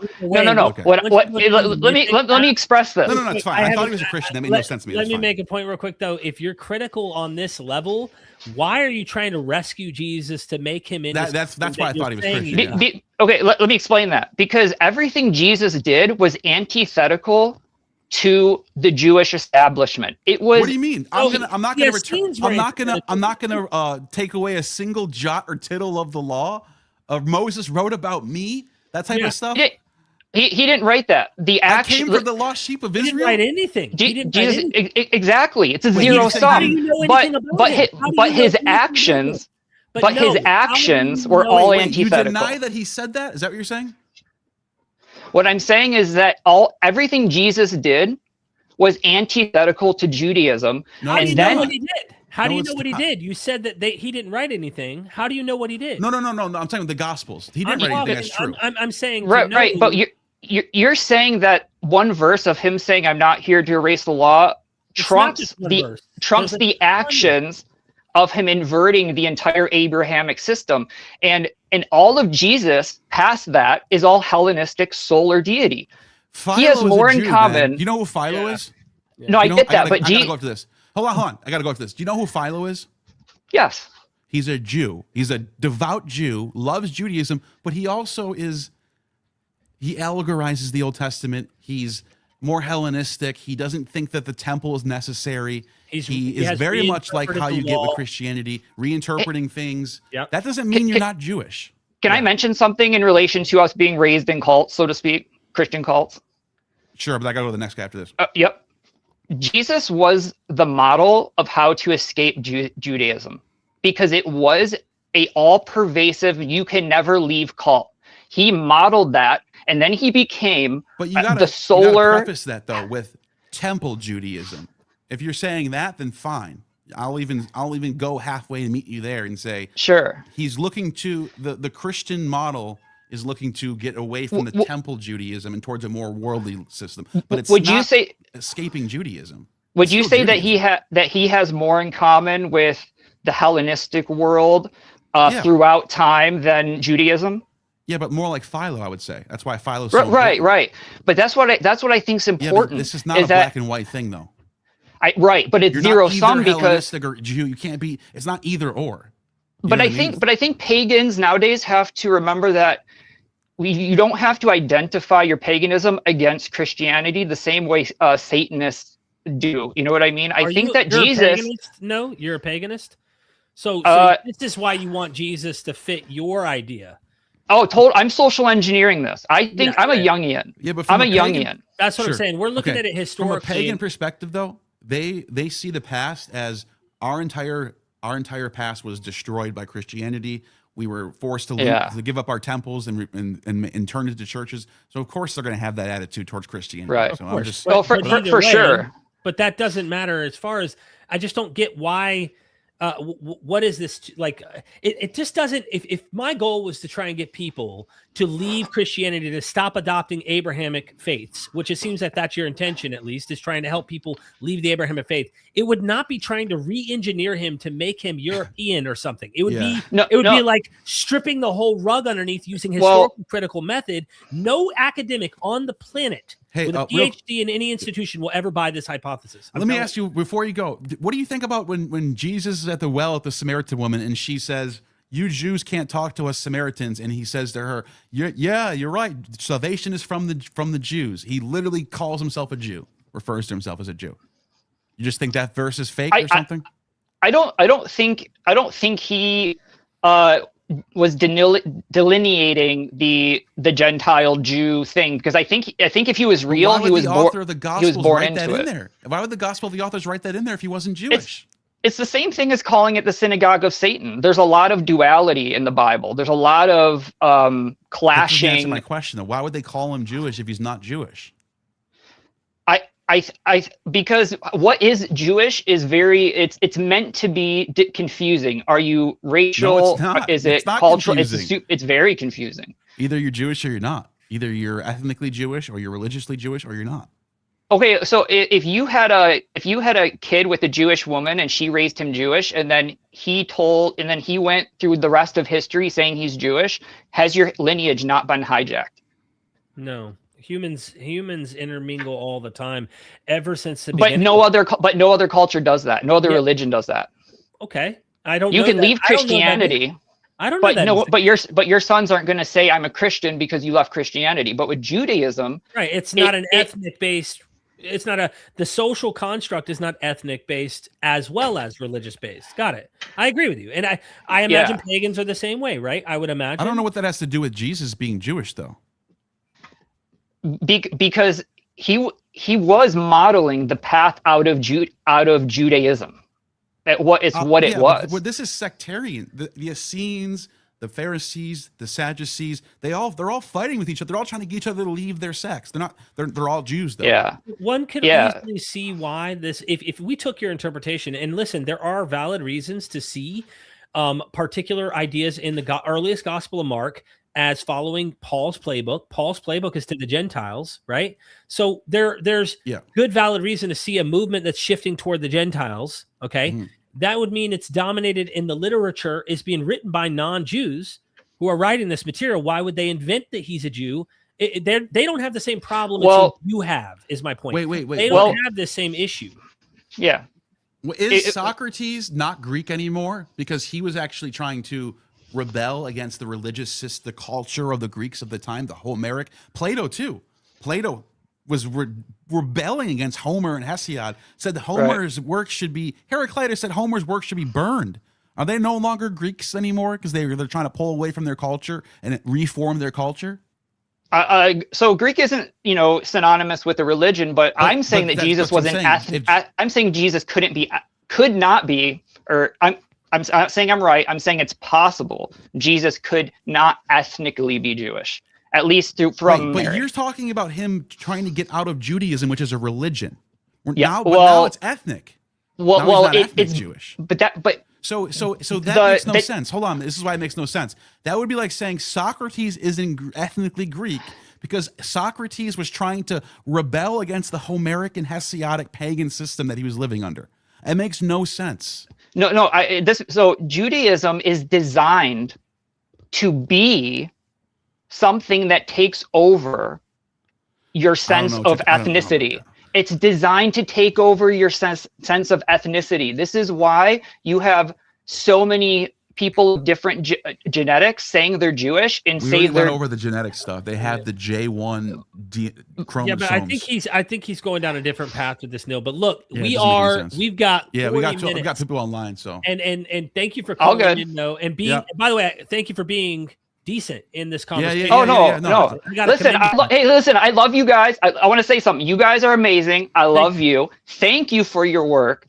But remember that I think healing the bridge between paganism, Christianity is not going anywhere, and I think reframing Christianity to highlight its pagan Hellenistic virtues that it did carry is very important. And I think we can get away from the bad stuff. There are a lot of pagan things we do need to highlight that predate Christianity and likely inspired it. Thank you so much. Thank you, guys. Man. Have a good one. See ya. Bye-bye. Peace. Bye. Data archaeologist, man. What's going? Is that who's next? Right? Yes. Yeah. Data archaeologist. Yeah. You are next. And, Hey, and then we'll do a couple more, and then we'll do the super chats. Yeah. Yep. Hey guys, glad to finally meet you in person or virtually. Been a fan for a long time. Thank you guys have taught me a lot, and I kind of wanted to not debate, but rather share something very revolutionary with you guys. Sure. So I was a big fan of Gad Barnea, and I went down this rabbit hole with Yahwist, and one thing led to another, and I went into the KTU, the Ugaritic KTU, and I started using AI to find patterns.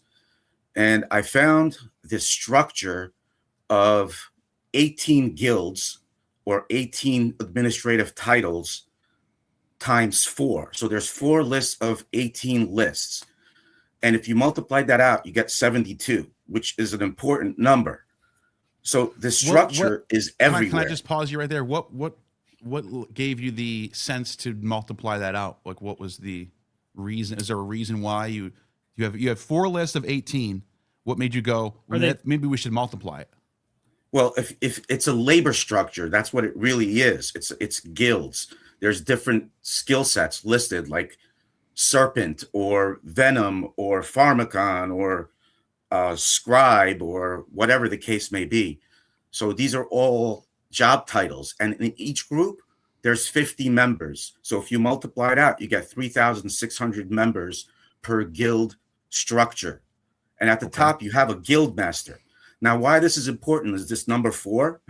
This is the interesting part. So you have north, south, west, east. You have earth, fire, wind, and water. So that gives you your 4 all over the place. And you find these 18 everywhere when you look at it through with AI. And where should I take this? I don't want to reveal too much. I want to kind of just help you guys out a little bit. Anyway, this number is just everywhere. I don't know what questions you have for me. Data, let me ask you this. So we did want this episode to be focused on Jesus. And challengers, not agreeers. So but hear me out. So you have 4 gospels. Can you email me and let's essentially lay this out? Because I feel like you've got something there's no way in the amount of time we have left to even dig into, and I'd need to sift through and see what you're saying and understand your arguments. Yes. Maybe you have some tablets you can also share images of. I have a lot of information. Okay. Yeah, let's take a look at it. Send that to us. We'll be curious to see what you have. Appreciate that. How do I get in touch? I'll put my email. My email's on my YouTube channel and the info. You can send me to him, and then Derek's sending his right now. Yeah, and I MythVision podcast at John. So would you put in the private chat, Derek? Yeah, I'm gonna put it in there now. Okay, and then mine's on my YouTube channel. So there you go. Thank you so much. I never knew that. I've tried to email you so much, Neil. Oh, cool. Well, let me know what you got, and I'll definitely take a look at it. And then we got Willem Aarons next. Thanks for coming on, man. Thank you, Dana. Right. Have a good one. Willem Aarons, what's going on, man? Hey, how you doing? Good. How are you? How are you? Yay. Well, I just said I chatted with Derek yesterday that I wanted to be on the program, and here I am. William, we're talking about Jesus, and I'm not going to lie. We have 1, 2, 3, 4 different people behind you that are waiting. What would you like to say about Jesus? And of course, we're going to do more of these kind of conversations, but is there anything on that topic that you can think of that might be relevant to this discussion? Yeah, even though I was, that church I belong to, the New Apostolic Church, it's rather conservative and very traditional in a lot of its ways. We have our own variants on Christianity, like so many other sectarian churches that arose in the 19th century did. But one thing that always struck me was that there was not a lot of emphasis on that personal relationship with Jesus. And as I just wrote in the comment that I wrote to you during this steering, it really was more about the relationships built inside of the denomination. I think that's better. We think that's more healthy. I would like to ask you a question, actually. I never got to speak to you here. And I think this is relevant to me and Neil. And then after that, if you don't mind, we'd like to get to the next caller just because Sure. I don't want to leave everyone hanging here. You know, you're coming from a church, I guess, a specific type of Christian denomination. What do you find valuable in what me and Neil are doing on the channel? I'm really curious to know and hear from someone who isn't necessarily drawing the same conclusions as me and Neil. Well, you know, that's I find myself to be sort of bifurcated. Even when I've been an unsuccessful university student, and my personal life hasn't been all that tremendously successful. I'm married now, but took me a long while to get into a stable relationship, and sometimes it's not all that stable. But that's beside the point. But the main thing is that my doubts, as long as with my belief, they've gone on simultaneously. And as I said, even about the transcendental idea about that, there were certain points in my life where I felt that active spiritual life. I know the one time was when I was confirmed, and then the other time was I was ordained as a deacon in a congregation. Actually, I was ordained twice. Once down in Texas, and another time up here in Canada. And I felt an exchange, not exchange, but a sort of a spiritual experience, for lack of a better term, something that which was transcendental, but it was a laying on of hands in all three cases of an officiant on my head, So, and there were if I may, because it sounds like you've got a story, and I would be curious to hear what your story is. You got my email, right? Yeah, it shows up on the stream, right? I believe so. I'll put it in the private chat because I do these kind of deconstruction kind of stories, and you sound like someone who still holds on to something, but yet is deconstructed. Let's talk more about that when we have more time. I sent my email in the private chat right now. Please email me and let's connect outside of this stream. Well, that's true. But in my case, I would say rather than calling myself deconstructed, which sounds like somebody took a hammer to a building and broke it apart, I would consider myself more reconstructed. Yeah, that's fine. So I've had to look at things and reconsider everything, and I've come to certain conclusions which still allow me to participate. Though, and actually, the real sad thing in my case is that where I thought my opinions might not have been taken seriously, or even what might have been thought as being outside of the church 50 years ago, now the church itself has moved on closer to the person that I was 50 years ago. Time keeps marching on, my friend. Email me. Let's connect. This episode, we're trying to get challengers and all that kind of stuff, talking about Jesus and all that. I really appreciate you, William, for being in the chat. You're not going to get an argument from me, and I'm not going to condemn you to hell, okay? I tell you you're going to get some horrible disease if you because you don't feel the same way I do. Thank you, William. Thank you. Thanks for calling in, man. Yeah, you have a wonderful evening. Bye. All Vesper, right. Thanks for waiting. Vesper, welcome. You are on. Hello. You guys hear me okay? Yeah, yes. Is this the Vesper that has always been in the chats? Yes, the one and only. The one and only. Welcome. Nice. What's up? You got anything? Any challenges here, Vesper? Any? But I got some ideas to share. Okay. I think probably one of the most important questions we can ask is, what sort of education did Jesus have? Good question. Right, because Christians will say, "Oh, he's just." You're breaking up, Vesper. But you broke up for a second. From scholarship, we know Christians will say, and then he was probably a disciple of John the Baptist. Can you hear me? I don't know if you can hear us. That's what the scholarly consensus is, right? Are you there? Yo, Vesper. Vesper, can you hear us? I'm not sure I can hear you guys. It's Something Yeah. must have happened. audio's glitching out. Yeah, something clicked. You heard Try that, right? to Now? leave and come back. I guess leave, come back in. I might have to we'll join bring this you out. We'll bring you StreamYard. back on after the next guy. Yeah. Come All on. right, cool.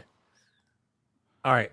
Kevin Hogan Kevin. and Vesper, if you can hear us, we'll bring you on again. And if you come, leave and come back in because we couldn't hear you for a second, and then something happened. Anyways, go ahead.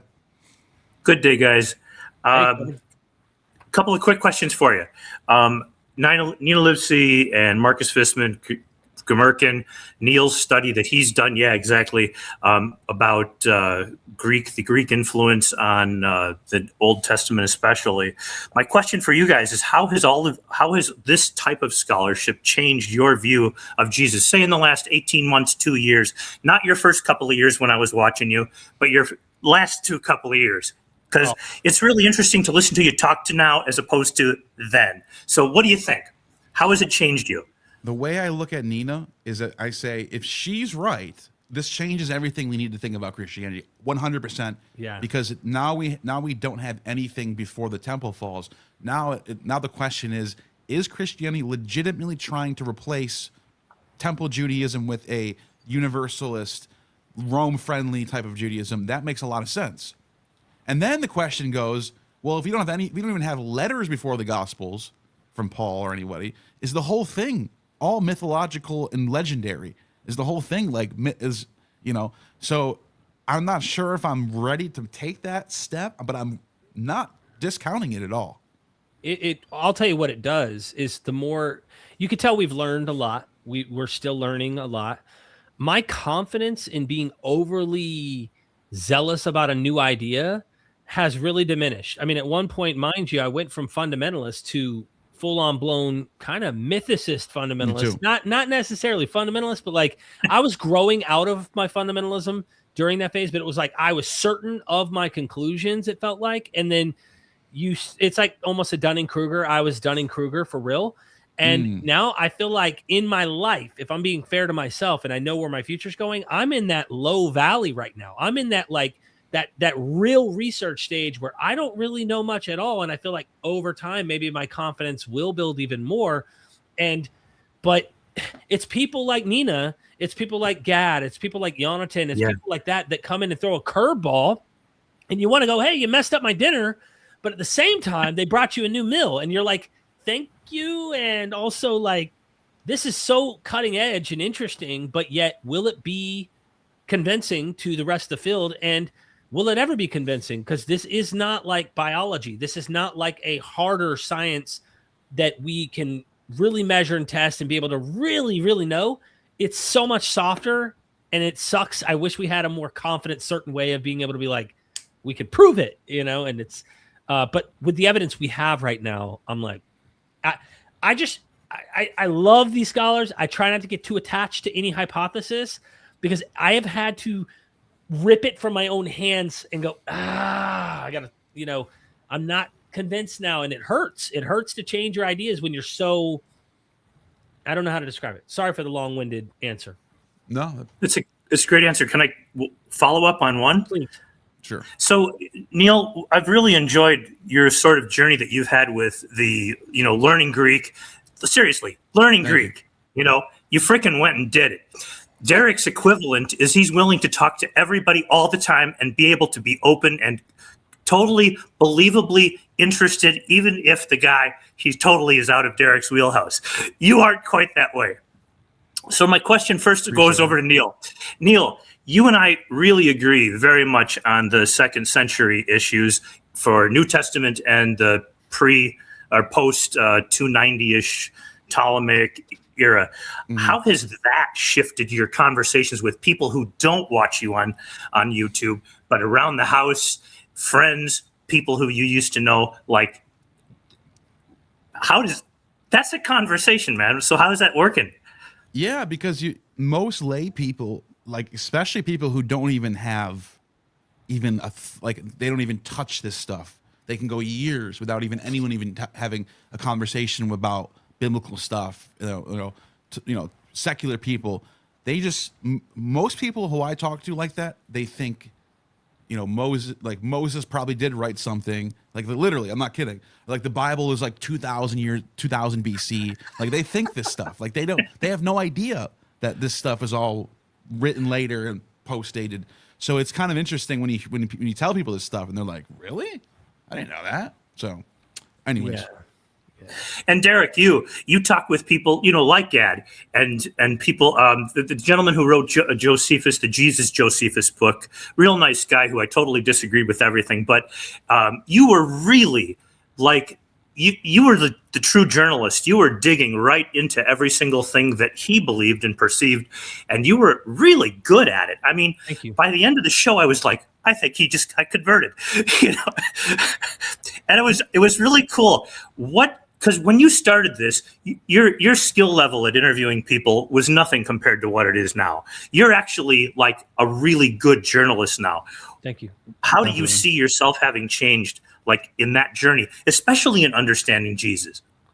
Well, that's two questions in one. The way I interpreted the first part was just in my mind, it's like, first of all, I try not to talk as much now. I try to let them talk more. I'm a student. I have to remind myself I'm a student, and I love to learn this stuff. And what was the last question? The latter part of that last question is about Jesus. Yeah. How does your journalistic style now? Because you used to talk from the very much like I was an alcoholic and this is my journey. I was a Calvinist. I had these beliefs, boom, which puts you right back in the frame of, you know, who these people that taught you were. And now you've come out of that. Most of the time you're like, let's talk about you, your story, your experience. Right. And it really plays differently on YouTube for sure. So my question is how has this sort of style changed how you view Jesus? Because I noticed a distinct difference along the way. I mean, I think it's just the massive amount of knowledge that you start to gain. You learn new ideas from so many different scholars, and I think that is reflecting. I don't see it myself. You know, you don't notice your nose and eyebrows growing over the years and your ears getting bigger. And, you know, you might barely notice them, but I think it's just, I'm so, you know, just zoomed in and continuing to learn. And I think it because we do this almost every day, people who are observers will see what I don't see, but I know that I just got to keep going. And I imagine if you do something long enough, you get better at it as long as you're willing to learn. And that's what I've been trying to do, you know, and I'm going to keep doing. And Kevin, thank you for calling. I mean, this has been, thank you for the super chats earlier too. We got 1, 2, 3. We got several people waiting behind you. Yeah. I'd love to have you come back again sometime. Take care, you guys. Have a great day. Kevin, enjoy. Kevin. You rock. Thank you.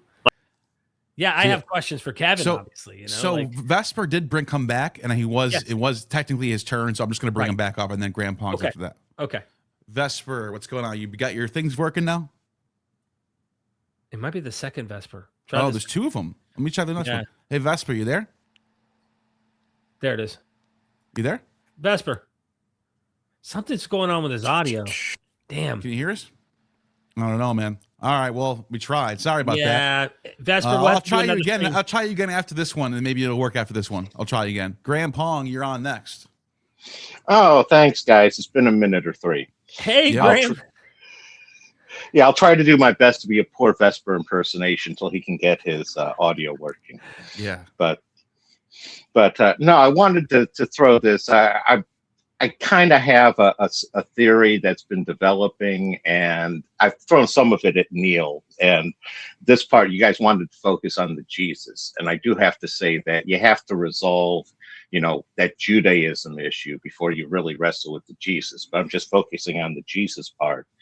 And I took the approach of the one thing that we can be fairly certain of is what I call churchianity from Constantine on. And before that, it becomes a muddled mess because of what I call the blunder that was Nicaea, where whatever the Christianities existed before that, they basically threw it into Nicaea and ended up with one homogenized version afterwards. So it's basically we're trying to piece together, you know, this puzzle before that. And I look at it as you have the picture on the top of the box, and then you have the pieces like the linguistics and, you know, the archaeology and all of that as the pieces that you have to fit together. And you kind of have to do both of them against each other. And I see the Jesus thing as I ended up, I walked away from the whole Christianity thing in the mid 80s, and I got dragged back into it 30 years later via the trying to research the the vanishing ninth Roman Legion up in Scotland. And that ended up totally pulling me into the whole Christian issue. But I look at it as kind of like the men wrestling with the elephant. And you have the various researchers that are trying to put together their theories, and that's what I'm working with.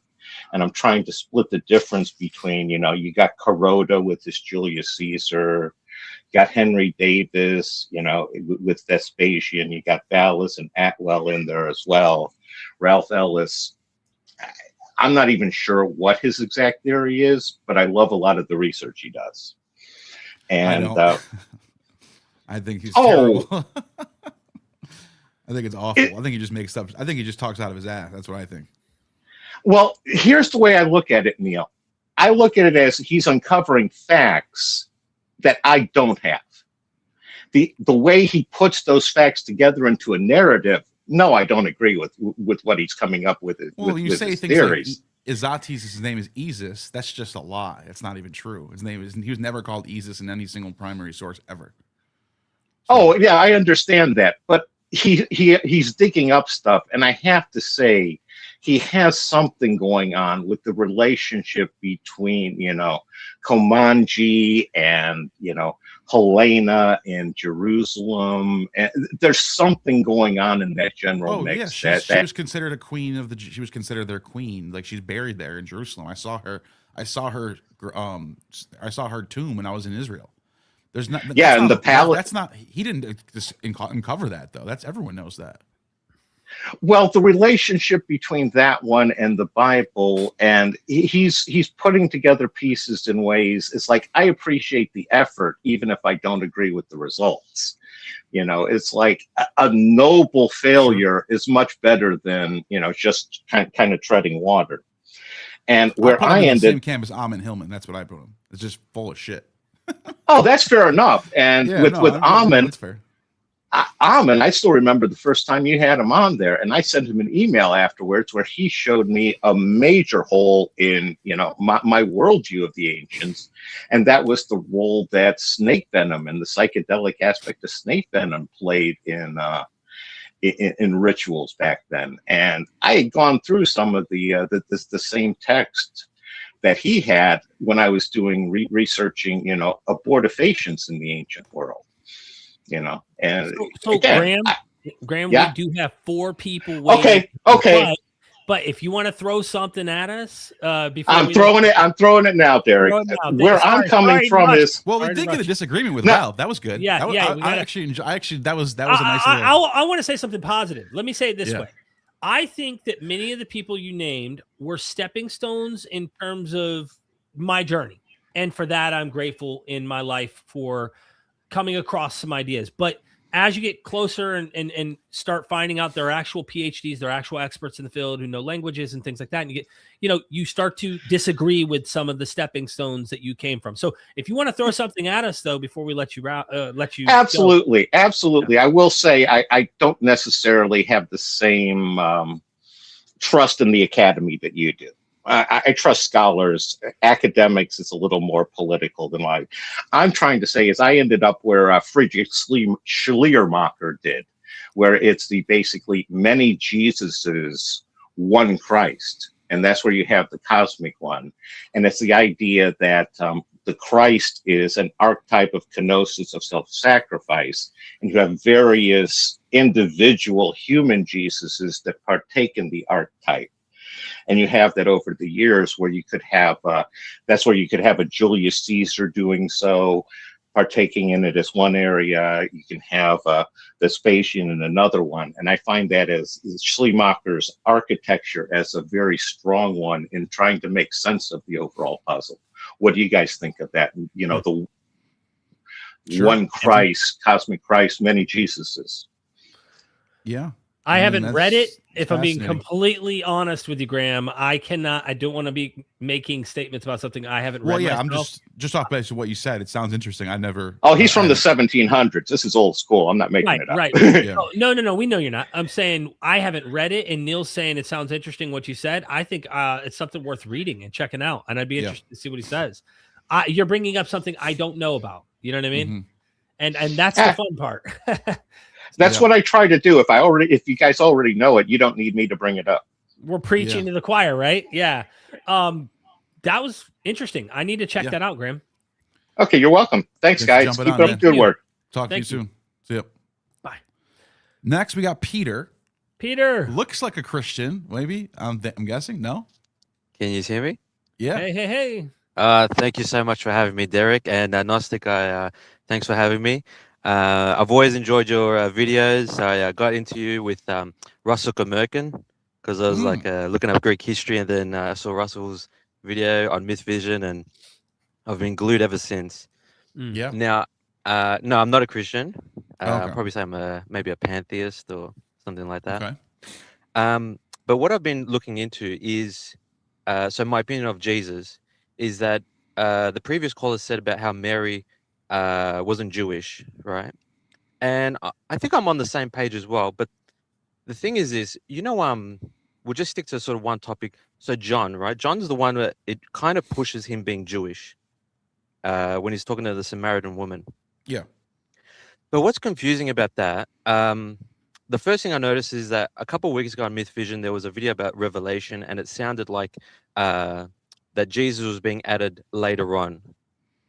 Yeah, you're talking about James Tabor interview, right? Yeah, and he was saying that you could read Revelation and that he got his students to rewrite it without Jesus, and it kind of still makes sense. Right. I felt that in John, so Jesus says to the Samaritan woman, first he says that, so she said that he's the Messiah, or that she's the one they're waiting for, and then Jesus says, yes, I am he, right? But she's a Samaritan woman. So him saying yes to a Samaritan woman, it's kind of like saying he's their Messiah, right? And it wouldn't make sense, right? Because, that's kind of what's so profound about it, is that he's actually going. It references how he's not supposed to be there. You know what I mean? Well, yeah, I think he's a different Messiah. I don't think he's the Judaic Messiah. And I think what's happening is that the gospel writers are what other pushing Messiah him. is there? What other Messiah is there but the Jewish Messiah? Well, the Samaritan one as well. They had their own Messiah. Oh, okay. But why wouldn't it be a universal everyone Messiah from the Jews? Yeah, that's what I think it is. Yeah, I agree with that. I think it's a universal one. No, I think so. What I think is happening with the Gospels, like I think as the Gospels get edited or created, as it goes on and on, they get less and less non-Jewish, if you want, or non-Davidic, right? Because like you have Mark and Matthew, they're the first ones. But when you get to Luke and John, that's when it's really more in your Gentile face. friendly. Sure. No, not the opposite. The opposite. No, I think I disagree with that. Yeah, that's fair enough. But I know. But what sticks out to me is that Luke and John are way more to the Gentiles than Matthew and Mark is. I understand that's the consensus, but let me just. So with John, Jesus is saying that like he's going to replace the Samaritan rule, and he's going to replace the Judean rule with a new one, right? But look what happens in the same text. You Samaritan woman, she goes, "You are a Jew, and I am a Samaritan." I know. It's right there. Yeah, I know. But the thing is, with the Samaritan woman, she doesn't know much about. She doesn't know who he is, right? She just saw a man coming out of Judea, and so it can be said that. But then the author says, "For Jews do not associate with." The author is saying, "It's This is not like a historical text." I don't get why. She's saying that. I don't get the. Maybe Neil knows more about this. Why is this even a thing? I don't get why this is even. I'm just trying to study the text. It's regardless of why it's a thing. It doesn't matter. Well, no, I'm asking why there's a thing, and the truth is in the text, right? It's right here. I'm talking Jews about do not associate with Samaritans. People who are thinking Jesus wasn't a Jew. I don't understand. Hold on a second. But you're saying it's not important. You're saying the author wrote. Hold on a second. You're saying the author wrote this, but we're supposed to assume Jesus is just the woman that's saying this, and Jesus is just going along with it. No, she doesn't know much about him. Like all she saw was a man coming out of Judea, right? Maybe he's wearing something Jewish. Maybe we don't know. That's an assumption. We're making an assumption. You know that this woman even met him. I mean, The author, Well, that's right. The author John is writing this decades later. Yeah, of course. We can't psychoanalyze. She doesn't know him. Maybe she's wrong about him. The author is giving us this information about him being a Jew. Of course. So it doesn't matter what she thinks or what. Well, it's not really. The author's he's saying that's what I mean by as the Gospels age, right? As they become later and later, more of this Judaic identity is being applied to him, right? Like Luke. Matthew's the most Jewish, dude. Matthew's. Yeah, I know, but that's Mark Luke and John. Like, too. yeah, but the thing is, but just to bring it back is that living a Judaic life doesn't necessarily mean you're of the line of David, because I mean the Hasmoneans did have a policy of conversion, right? It was the law. It wasn't like you chose to be it. Like you had to do it or you were exiled. So that could be a sort of an indication that. Look at this. Our ancestors worshipped on this mountain, talking about Mount Gerizim, but you Jews, talking about Jesus, claim that the place must be in Jerusalem. He responds, but she doesn't know him. I'm just holding. It doesn't matter. It doesn't matter. Women, he says, the time is coming when you will worship the Father neither on the mountain or in Jerusalem. You Samaritans worship what you do not know. We worship what we do know, for salvation is from the Jews. He calls himself a Jew. I understand that, and that's why, just to bring it back to that Revelation video, it does seem, right, like the author of John, like I'm not saying it's, I was about to say it's not gospel, but like John is, I'm not taking it, I'm treating it as You're saying this is an interpolation? You think this is an interpolation? Perhaps, because it does seem like, why? I'll tell you why, because this is it just central seems, to the text. Yeah, I know, but it this seems doesn't make abrupt that sense if he's not Jewish. Okay, well, I'll explain why. The whole point of John 4 is a Jew and a Gentile coming together, a Jew and a Samaritan, I'm sorry, a Jew and a Samaritan coming together under one Messiah. That's the whole point. It doesn't make sense if Jesus is not Jewish. It doesn't. This chapter needs to go if it is not. If he's not Jewish. It still makes sense, right? Because you No. can read it as a. Well, I'll explain. It doesn't, my All right, friend. This is the second time someone's come up with this, and you guys. No, this is the problem. You guys are just like making it fit. Like you guys are taking square pegs, sticking them into a round hole. That's an interpolation. I don't understand. I don't think he really wrote that. No way. There's no. Well, it makes sense without it. No, man. This is not how evidence. This is not good methodology. It doesn't work that way. You can't just say things are interpolations because you don't like them. Yeah, go ahead. I'll give you some time to explain it. Yeah, you should get final word here. We've got three more people we need to hit, and then we got to hit super chats now, and then I got dinner. Any last thoughts on that? You there? Maybe his mic came out too. All right. Well, let's move on because we got very limited time. It just seems like we're repeating. Well, I don't. At least we have someone to argue with. Yeah. You know, No, the only people disagreeing is again. Before you bring just, the next caller, it's so low IQ. I know there's something going on that I'm clearly not aware of. He can't be Jewish. He's not Jewish. I don't get it. He can't be Jewish. Like that's how you guys come off to me. It looks weird because you're like just denying the text right in front of you. You're just saying it says he's Jewish. Well, what if it's an interpolation? It still makes sense. No, it doesn't. And by the way, the whole chapter of John 4 does not make any sense if Jesus wasn't Jewish. No sense at all. Just so people know, James Tabor furthest conclusion from the truth that he would say, oh, they interpolated it because originally Jesus wasn't Jewish. They're using this idea that James's letter, for example, he mentions the name Jesus twice. And James Tabor said in the letter of James, first chapter and second chapter, the name Jesus comes up one time in the whole letter. He did say, if you removed the name Jesus and you translated the Greek into Hebrew, went and read it in a synagogue, they would not know you're reading New Testament. Okay, it's right. Jewish. But John, James, you can't say that about John. I know. It doesn't work that way. She's literally calling him a Jew, and he's literally saying, "Yes, I'm a Jew." I know. Unless the whole chapter is an interpolation, then what are you doing? You sound like an idiot. You sound really stupid. I don't get it. Yeah, I don't. So the next person was Gatis. Was that? I think so. Okay, Gatis, you are next. You there? Gatis Abramovics, are you there? Oh, okay. Hey, next Sorry about that. We couldn't hear you. So we'll go to the next person. Paulo Pereira. What's going on, Paulo? Hey, Paulo. Hello, yo. Thank you for all your work. I have learned a lot from both of you and also from Jacob from History Valley. I think I solved the enigma of what is YESHUA and Christianity. But I would like to talk with both of you three, if it's possible, to present my theory. Basically, my theory is that Christianity is the new Judaism. It's nothing. It's not a very complicated thing. It's the new Judaism for all the empire for Rome. Mm-hmm. And all the New Testament is all is rhetoric. Nothing is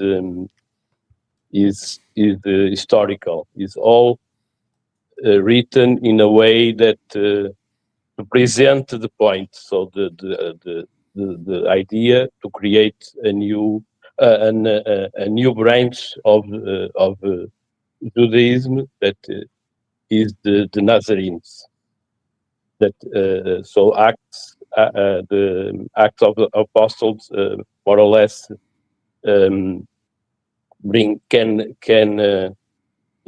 it is read in the right way, can show us what they want to do with, and all the New Testament was written from the same small group of 3 or 4 people.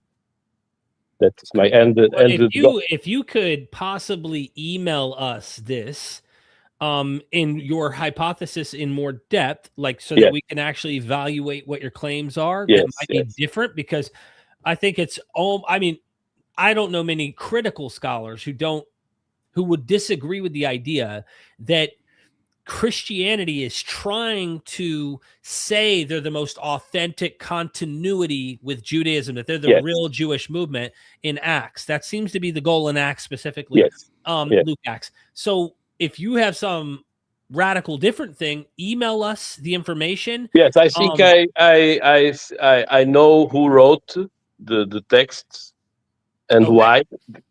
Okay. Why is the reason is to create the new true Judaism for Rome, and who write them. I think I know who they are, and I think the order of the text also is first Matthew, then Luke, then Paul letters, then Acts, then Revelation, then John.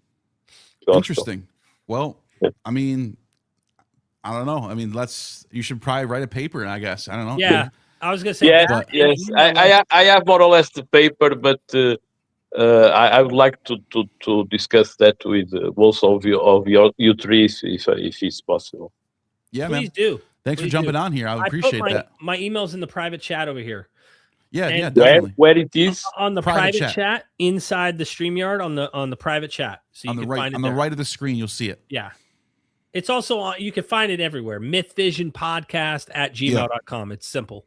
I cannot see it. Private chat's on the right side of the screen. It says private chat. Yep. So, and if you just need to remember it, mythvision @gmail.com. Oh, you just froze. Yeah, I think you froze. By the way, one more, Neil. Let's get the super. All right, Paul, you froze, so I'll say goodbye to you, Paul. Thanks for joining on here, man. Talk to you later. All right, MCS, thanks for joining, man. What's going on? MCS, you there? Oh, he's muted. Yeah, you're muted. Go ahead. Hello, guys. How are you? Yeah. Good. How are you? What's going on, man? Good to see you. Yeah, I'm fine. It's a big pleasure. It's a big pleasure to be with you guys. I'm fine. Just to say, I come from North Africa and I'm an apostate. So, yeah. Oh, wow. You're my friend. Be careful. Yeah. Hey. Yeah. I just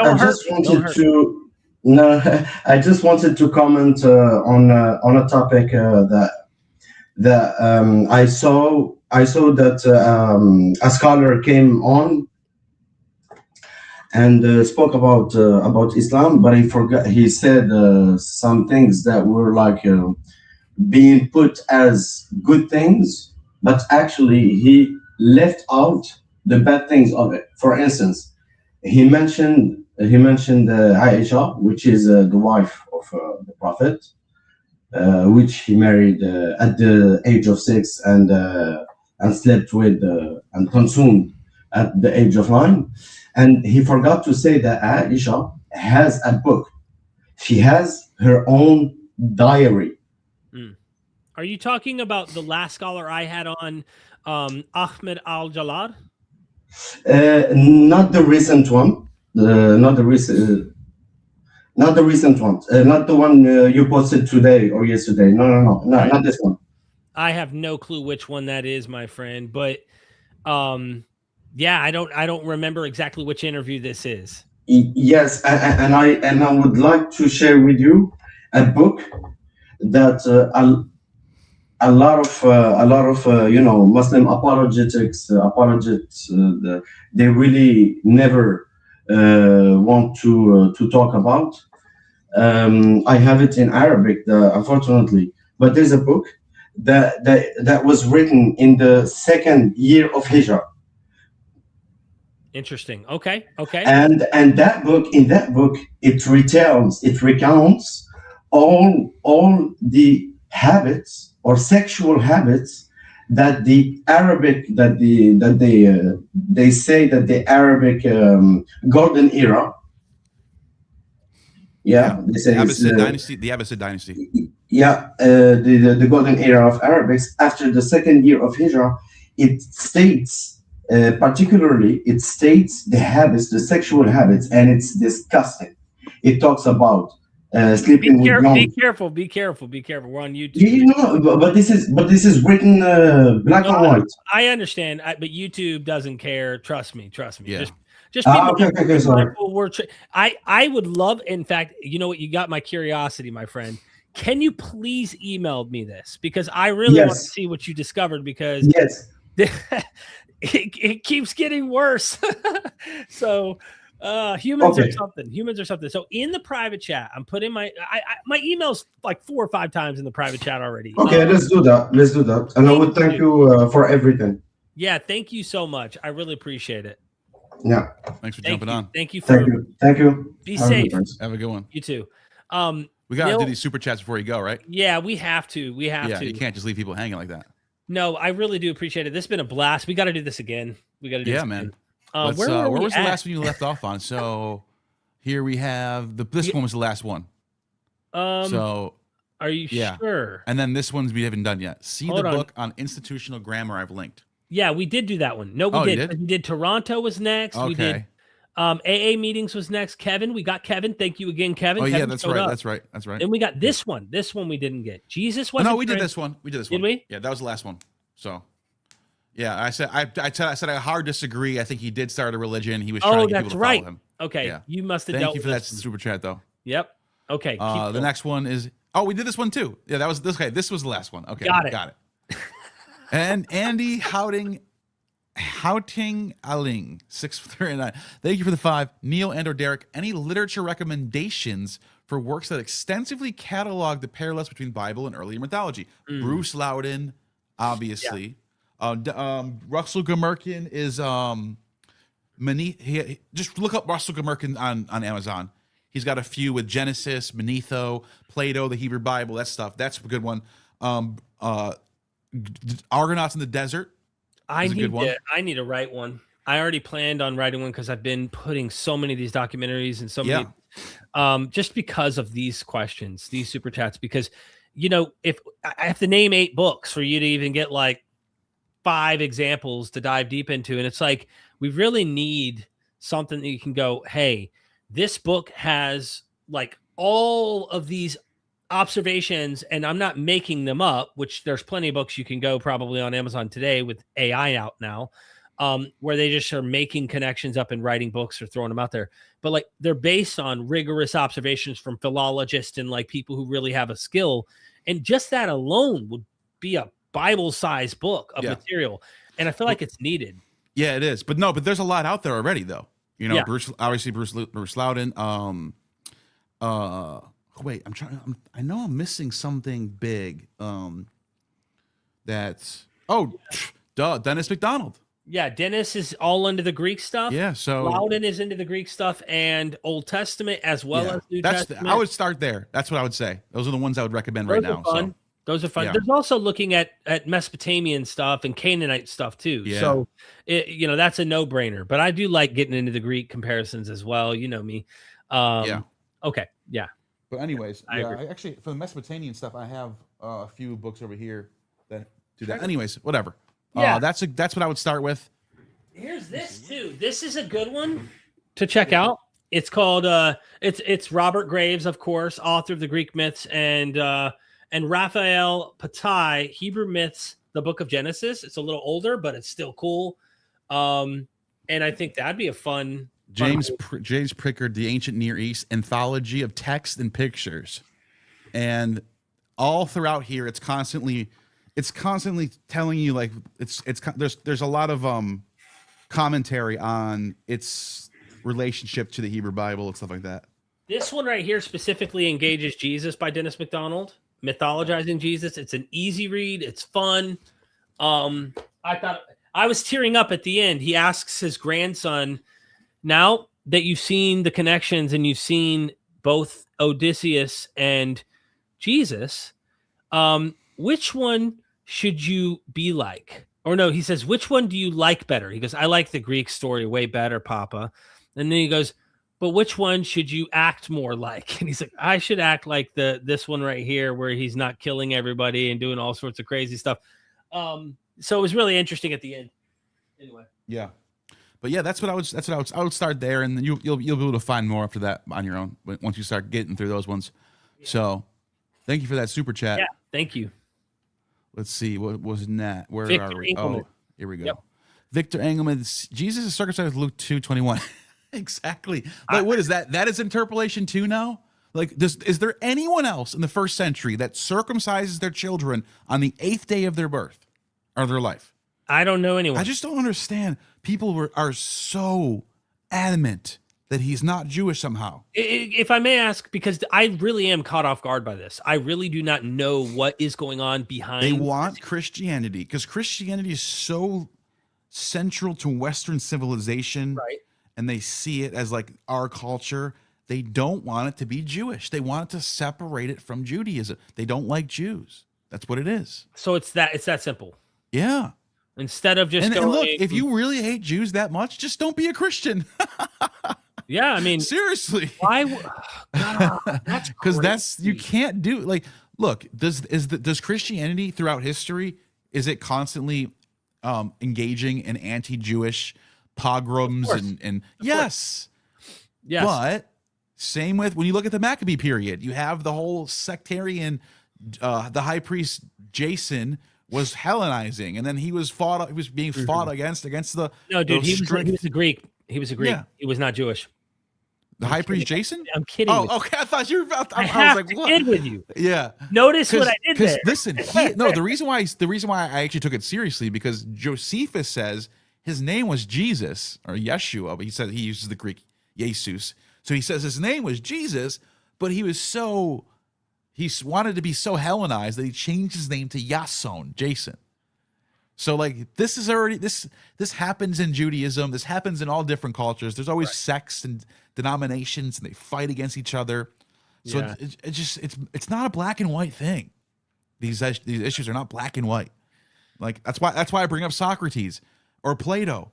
These people were reformers. I think it is pretty black and white that the evidence points to Jesus being a Jew. Okay, that's black and white. But I'm saying the idea that if Jesus is fighting against the Pharisees, that makes him not Jewish. That's nonsense, because Plato was reforming against Greek culture. He hated Homer. He hated Hesiod. He thought some of the poets were degenerates. He wanted to replace all of Greek culture that led up to that time with something more Platonic, but something more Socratic and rational. And this is what Nietzsche gets into, how Plato ruined the world and stuff like that. But this doesn't make him not a Greek. He's still a Greek.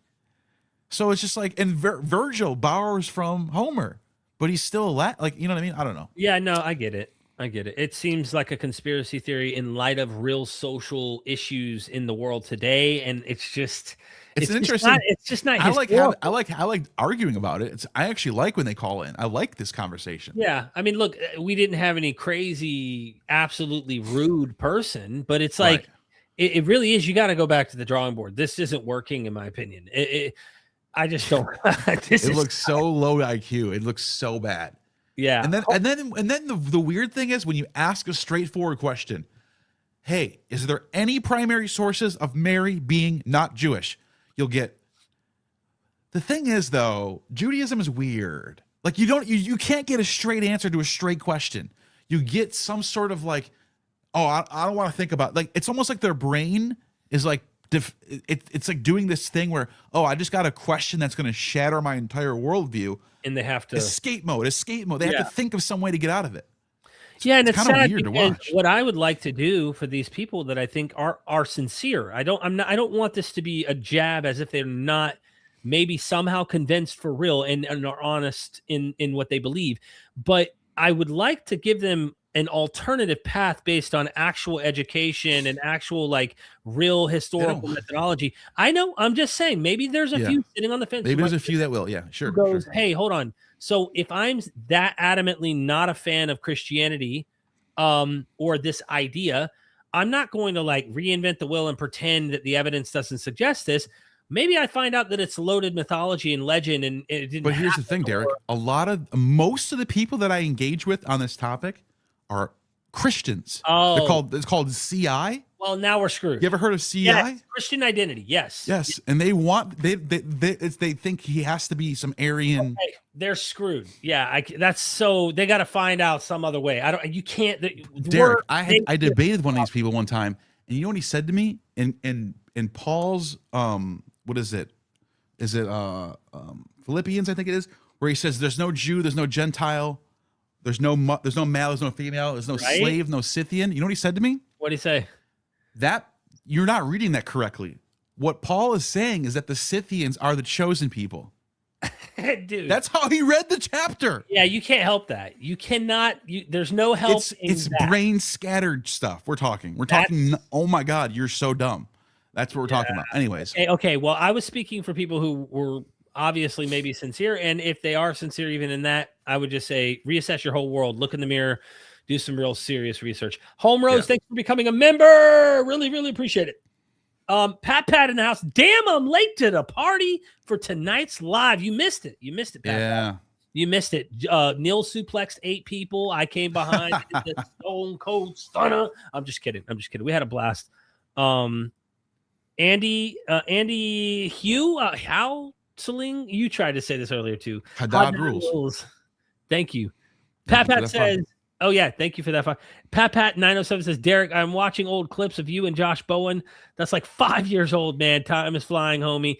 Anyway, I am diligently catching up on your old stuff. If you can catch up to where we're at today, you're probably the first who's done it all. It all. Thank you, Pat.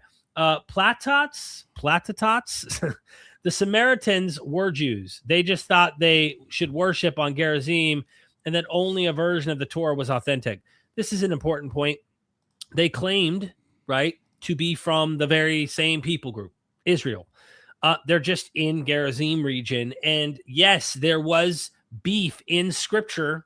And I'm sure these people will hijack this. And that's another thing that this other person wasn't really, I don't think they understood this, or if they're trying to say Samaritan makes you a European somehow. Because let's say that person that called in was correct. That this chapter 4 is actually saying that Jesus is the Samaritan Messiah. He's still a Jewish Messiah then. Right. He's not a Gentile. He's not a European. Right, Israel, because they claim to be Israelites. They claim to be Israelites. There was beef between the Jews. The Jews ultimately goes back to this. Jew, right, where we get this idea where they're at the land. That's what Jew is, yeah. The history comes from this idea in Scripture, and there's a real historical precedent for this, that the people in Judah, when they returned back to the land, it was Benjamin, Judah, and the Levites. Right. Only 3 groups, the priest and 2 groups that were from that land. Priest and 2. Yeah. When they came back, there were people in the land that they claim were actual Assyrians that were placed from a different location into the land. Therefore, they weren't authentically actual Israelites. And so this, I'll call it propaganda / beef between two groups. One is saying the other group's not authentic and they're not really from this land. They've been brought in due to Assyria and all of that. That trickles down all the way into the New Testament, which is why there's still a beef on Samaritans. And isn't it ironic, the contradiction we find? Matthew says, he says, don't go to the Samaritans and don't go to the Gentiles. Rather go only to the lost sheep of the house of Israel. He's talking about the Jews. Only go to the Jews. And then the Great Commission happens after his death. That's a pretty explicit statement for Jesus to say, only go to Jewish people, to the Jew first, then to the Greek. And it's like, what's going on? The DNA results of Samaritan people strongly suggest that they are actually related to ancient Israelites. That's what the DNA. But these people deny this. They just go, we don't care what the DNA. That's run by Jews too. Like they deny the science, they deny the primary sources, they deny everything, and they just make up whatever they want to be true. It's almost pointless to talk to people like that. Yeah. But, yeah. Because they just say what they want. Yeah. They just say whatever you want is true. Whatever I want is true. That's it. Exactly. Zippo49 super sticker. Thank you so much. I really appreciate that support, my friend.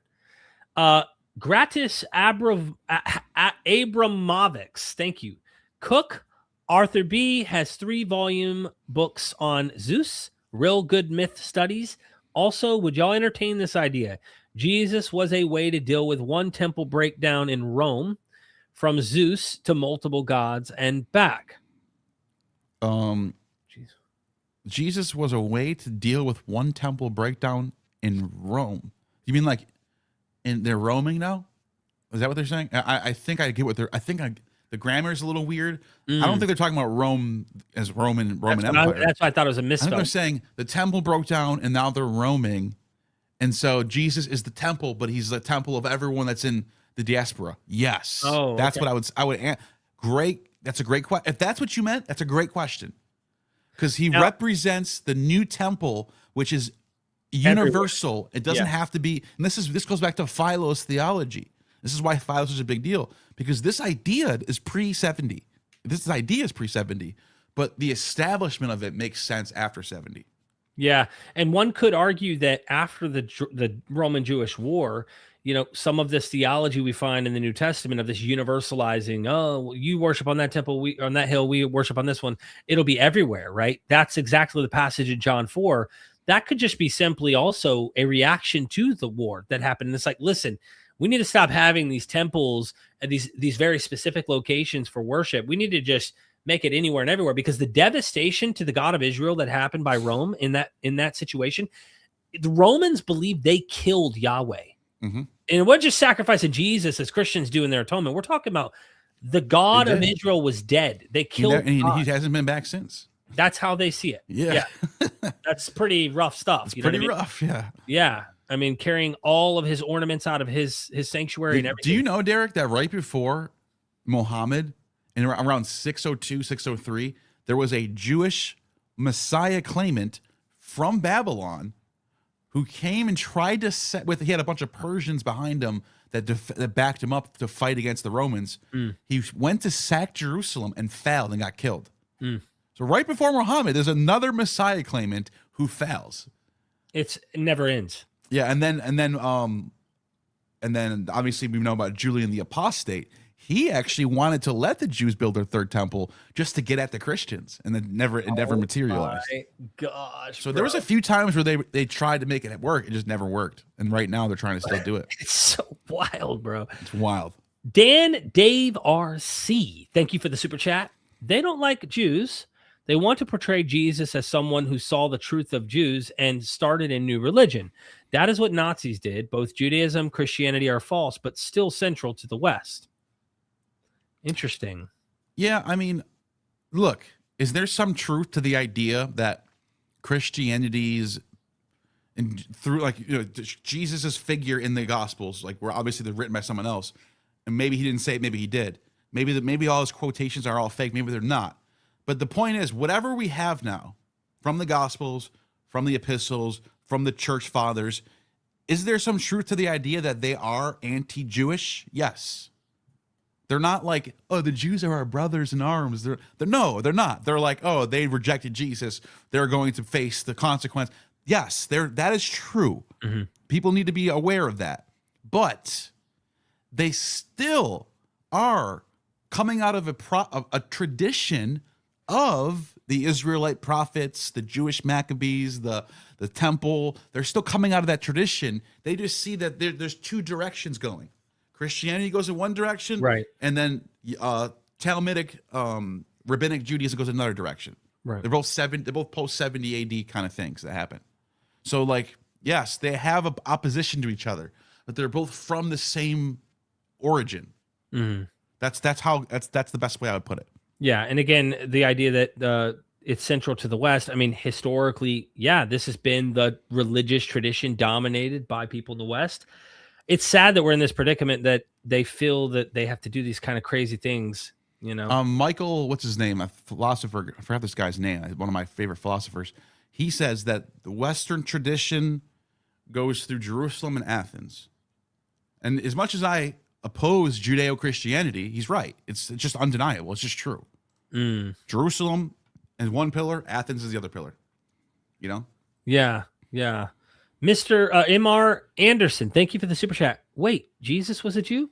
Cue Adam Sandler, please, Derek, with all the emails you'll be getting after this one. Don't miss mine.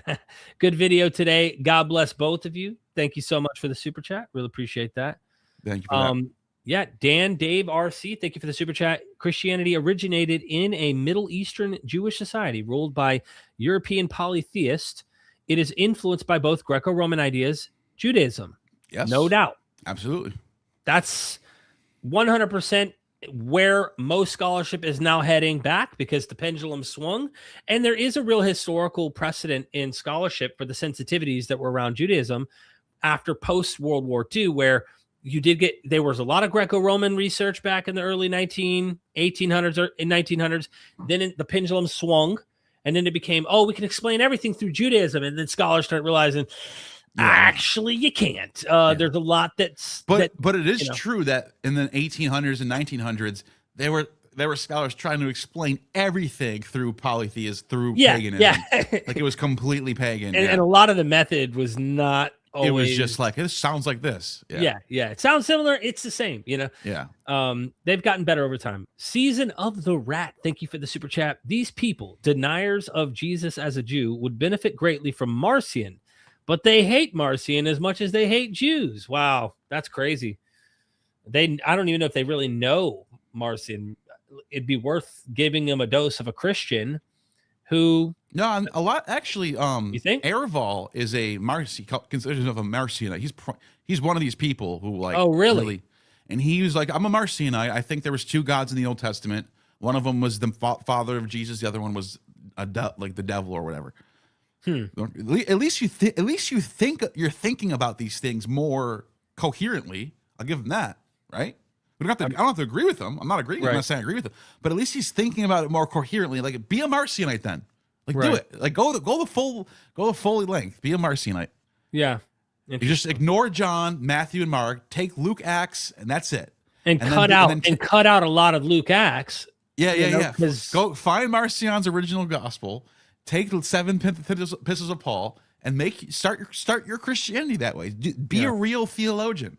Yeah. Don't just try to do this thing where you can just like ignore things and take things that, putting square pegs in round holes. It's wild. But from what I understand, and I don't know too much Marcion scholarship here, Marcion's not like completely everything is just no Jewish, none of this. No. He has a lot of that in it. So yeah, he thinks the Jewish prophets were legit. Like, right. The way he views the Old Testament is, anytime God's doing something sketchy, it can't be the real God because he's a Platonist. Yeah. So he has to have this perfect, all loving God. So he has to have two gods.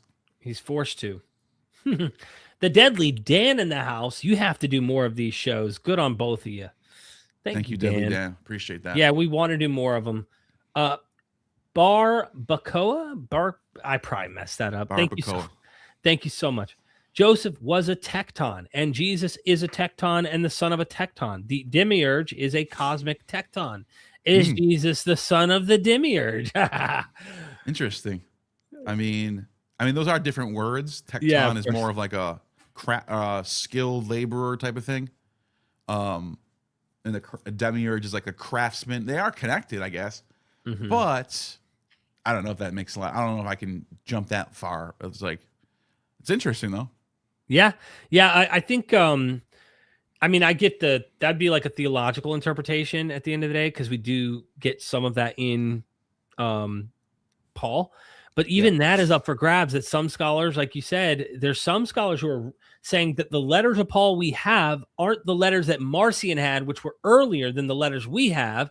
And in those letters, the God of Jesus is a different God than the God we find in the Hebrew scriptures. And what do you do with this? So when he says the son of the demiurge, I don't know if that computes, because this God's above the demiurge in some of these kind of second century Christian. Right. This is from the Gnostic, from the Valentinian perspective, I have to be more clear. Yeah. Because Gnostic doesn't really mean much. From the Valentinian perspective, Jesus is the son of Sophia. Who Sophia is the son of the one, the monad, is unnamed, or daughter, or whatever. But the demiurge, who's Yaldabaoth, or Yahweh, Yaldabaoth, is one of these bastard sons who Sophia created by accident and repents about it. She like repents Pandora. It's like Pandora's box. Whoopsie. Yeah. Yep. Exactly. Yeah. You know, but yeah, that's an interesting way to look at it. There also is an interesting thing about the whole tecton thing and Jesus being a carpenter.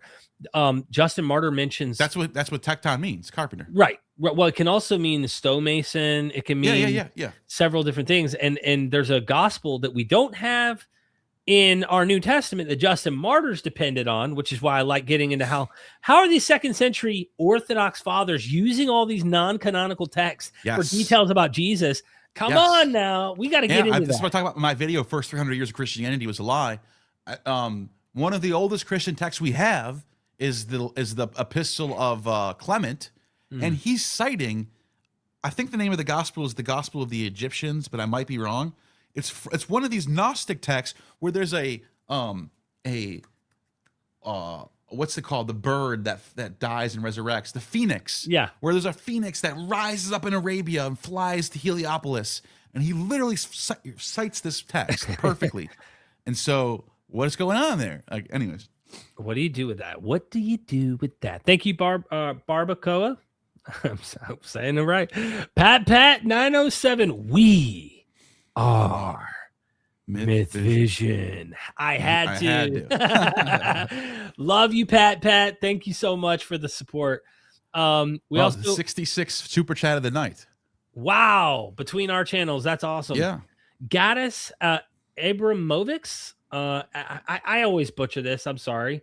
I met the latter point you made. Mostly I was thinking how multiple gods' temples in one nation historically fail when government is press.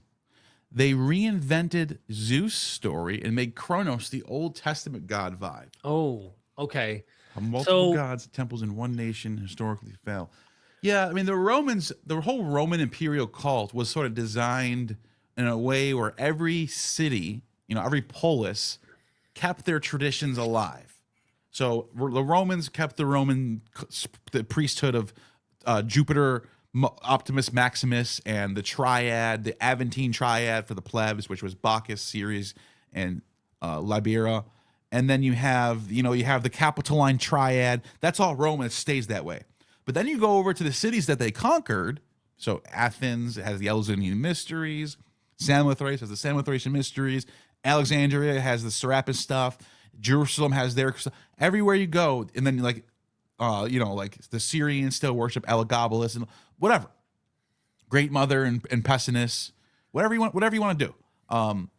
That it seemed to work that way.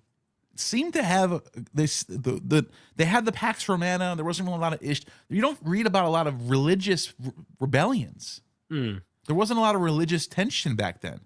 It's weird. You find religious tension under a unified religion more than you find under these religions. But I do think the Super Chatter is right that they do start to rewrite some of these older Homeric classical period texts through the lens of Plato.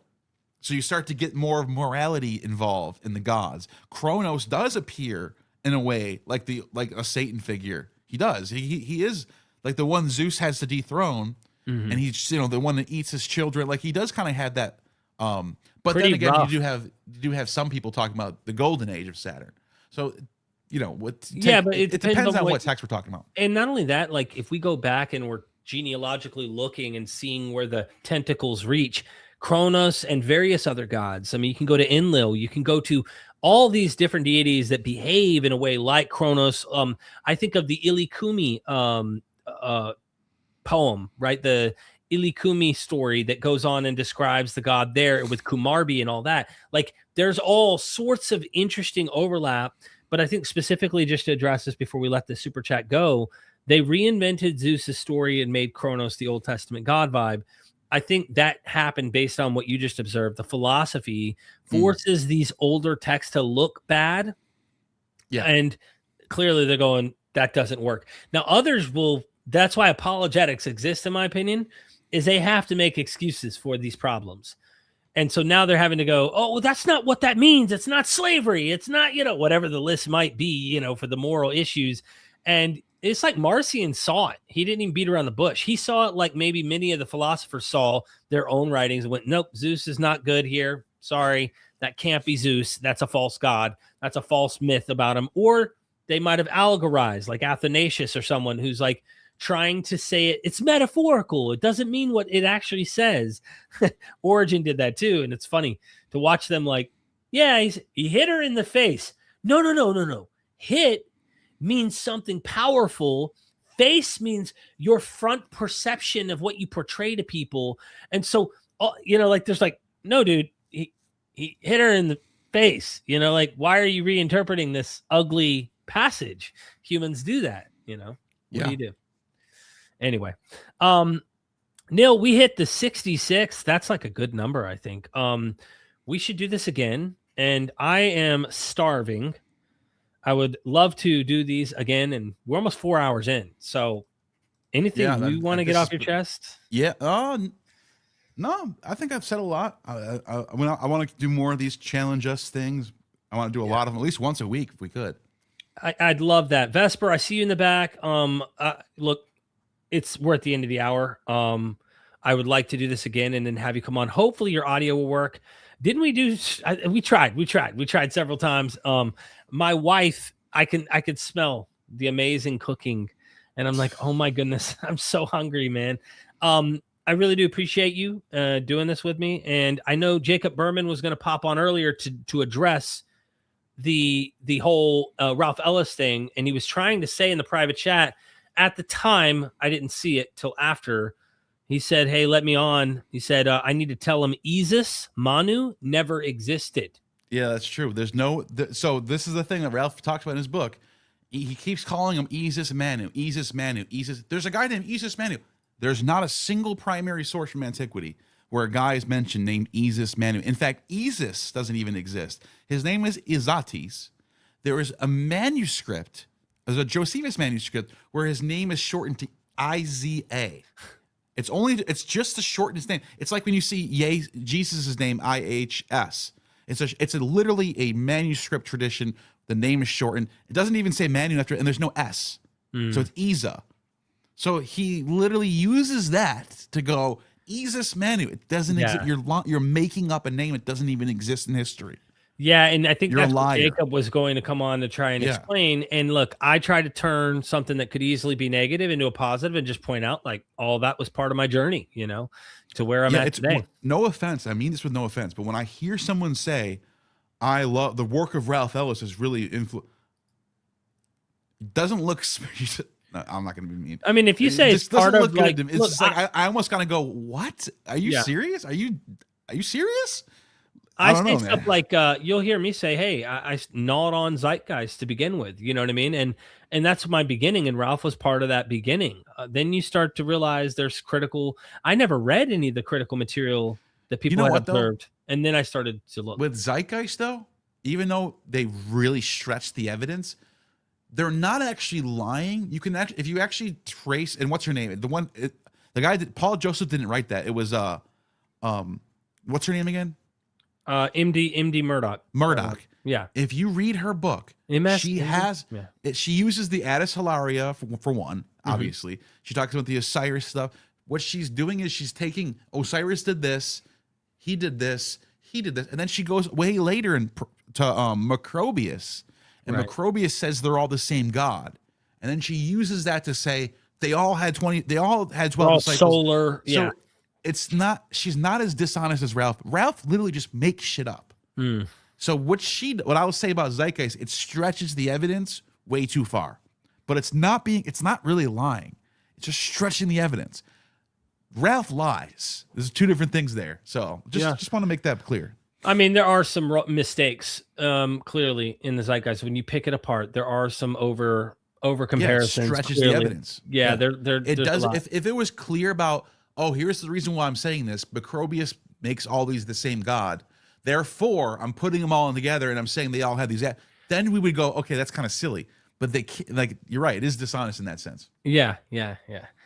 Look, Neil, you been kicking ass and taking names. You've done a couple debates, and now we're doing these little call-ins. We're having fun. I hope people will subscribe who are watching from MythVision. If you enjoyed what Neil had to provide, be sure to subscribe to his YouTube channel. You can also harass the shit out of him on Patreon and support what he's doing. He lives 15 minutes from me. Listen, you throw me enough money, I'll run up to his house, I'll punch him in the gut, and then he can do the same thing. You want to throw him some money, he can come punch me. No.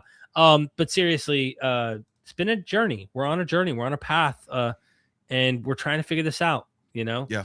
Both of us recovering addicts. Well, I think we're recovered, but you know what I'm saying? We've both been down a hardcore We both had some rough patches in our early 20s. Let's put it that way. We have. And here we are today doing something I never thought we would do, Last second super chat. Oh, sorry. Oh. You're playing. You kept clicking on it. What is Holy Ghost? Appears 90 times in the Bible. It's the Holy. It's just another translation for the pneuma. It's the word pneuma. Right. Now, if they're asking what the pneuma is, that also is very specific in the philosophy of Middle Platonism, and the way that it was described to me by Robin Walsh and M. David Litwa is that you'll see it's not an invisible non-entity thing in their minds. You watch a tree bend by invisible wind. It has a force. They believe it exists. It's something real. It's not like this magical, it's non-existent. No, they think it's something physical, but it's not physical in the way of like material. It has Heraclitus is the Logos is a good way to start with that tradition where it's the active force of reason within the cosmos. So it's active. It is real. Like they don't think it's just like some Yeah. Absolutely. Thank you, Solara Knight. I really appreciate that support. All right, Neil, we've got to do our absolutely gangster. Did you do? Yeah, you have just attained. Let's do it. You have just attained true gnosis.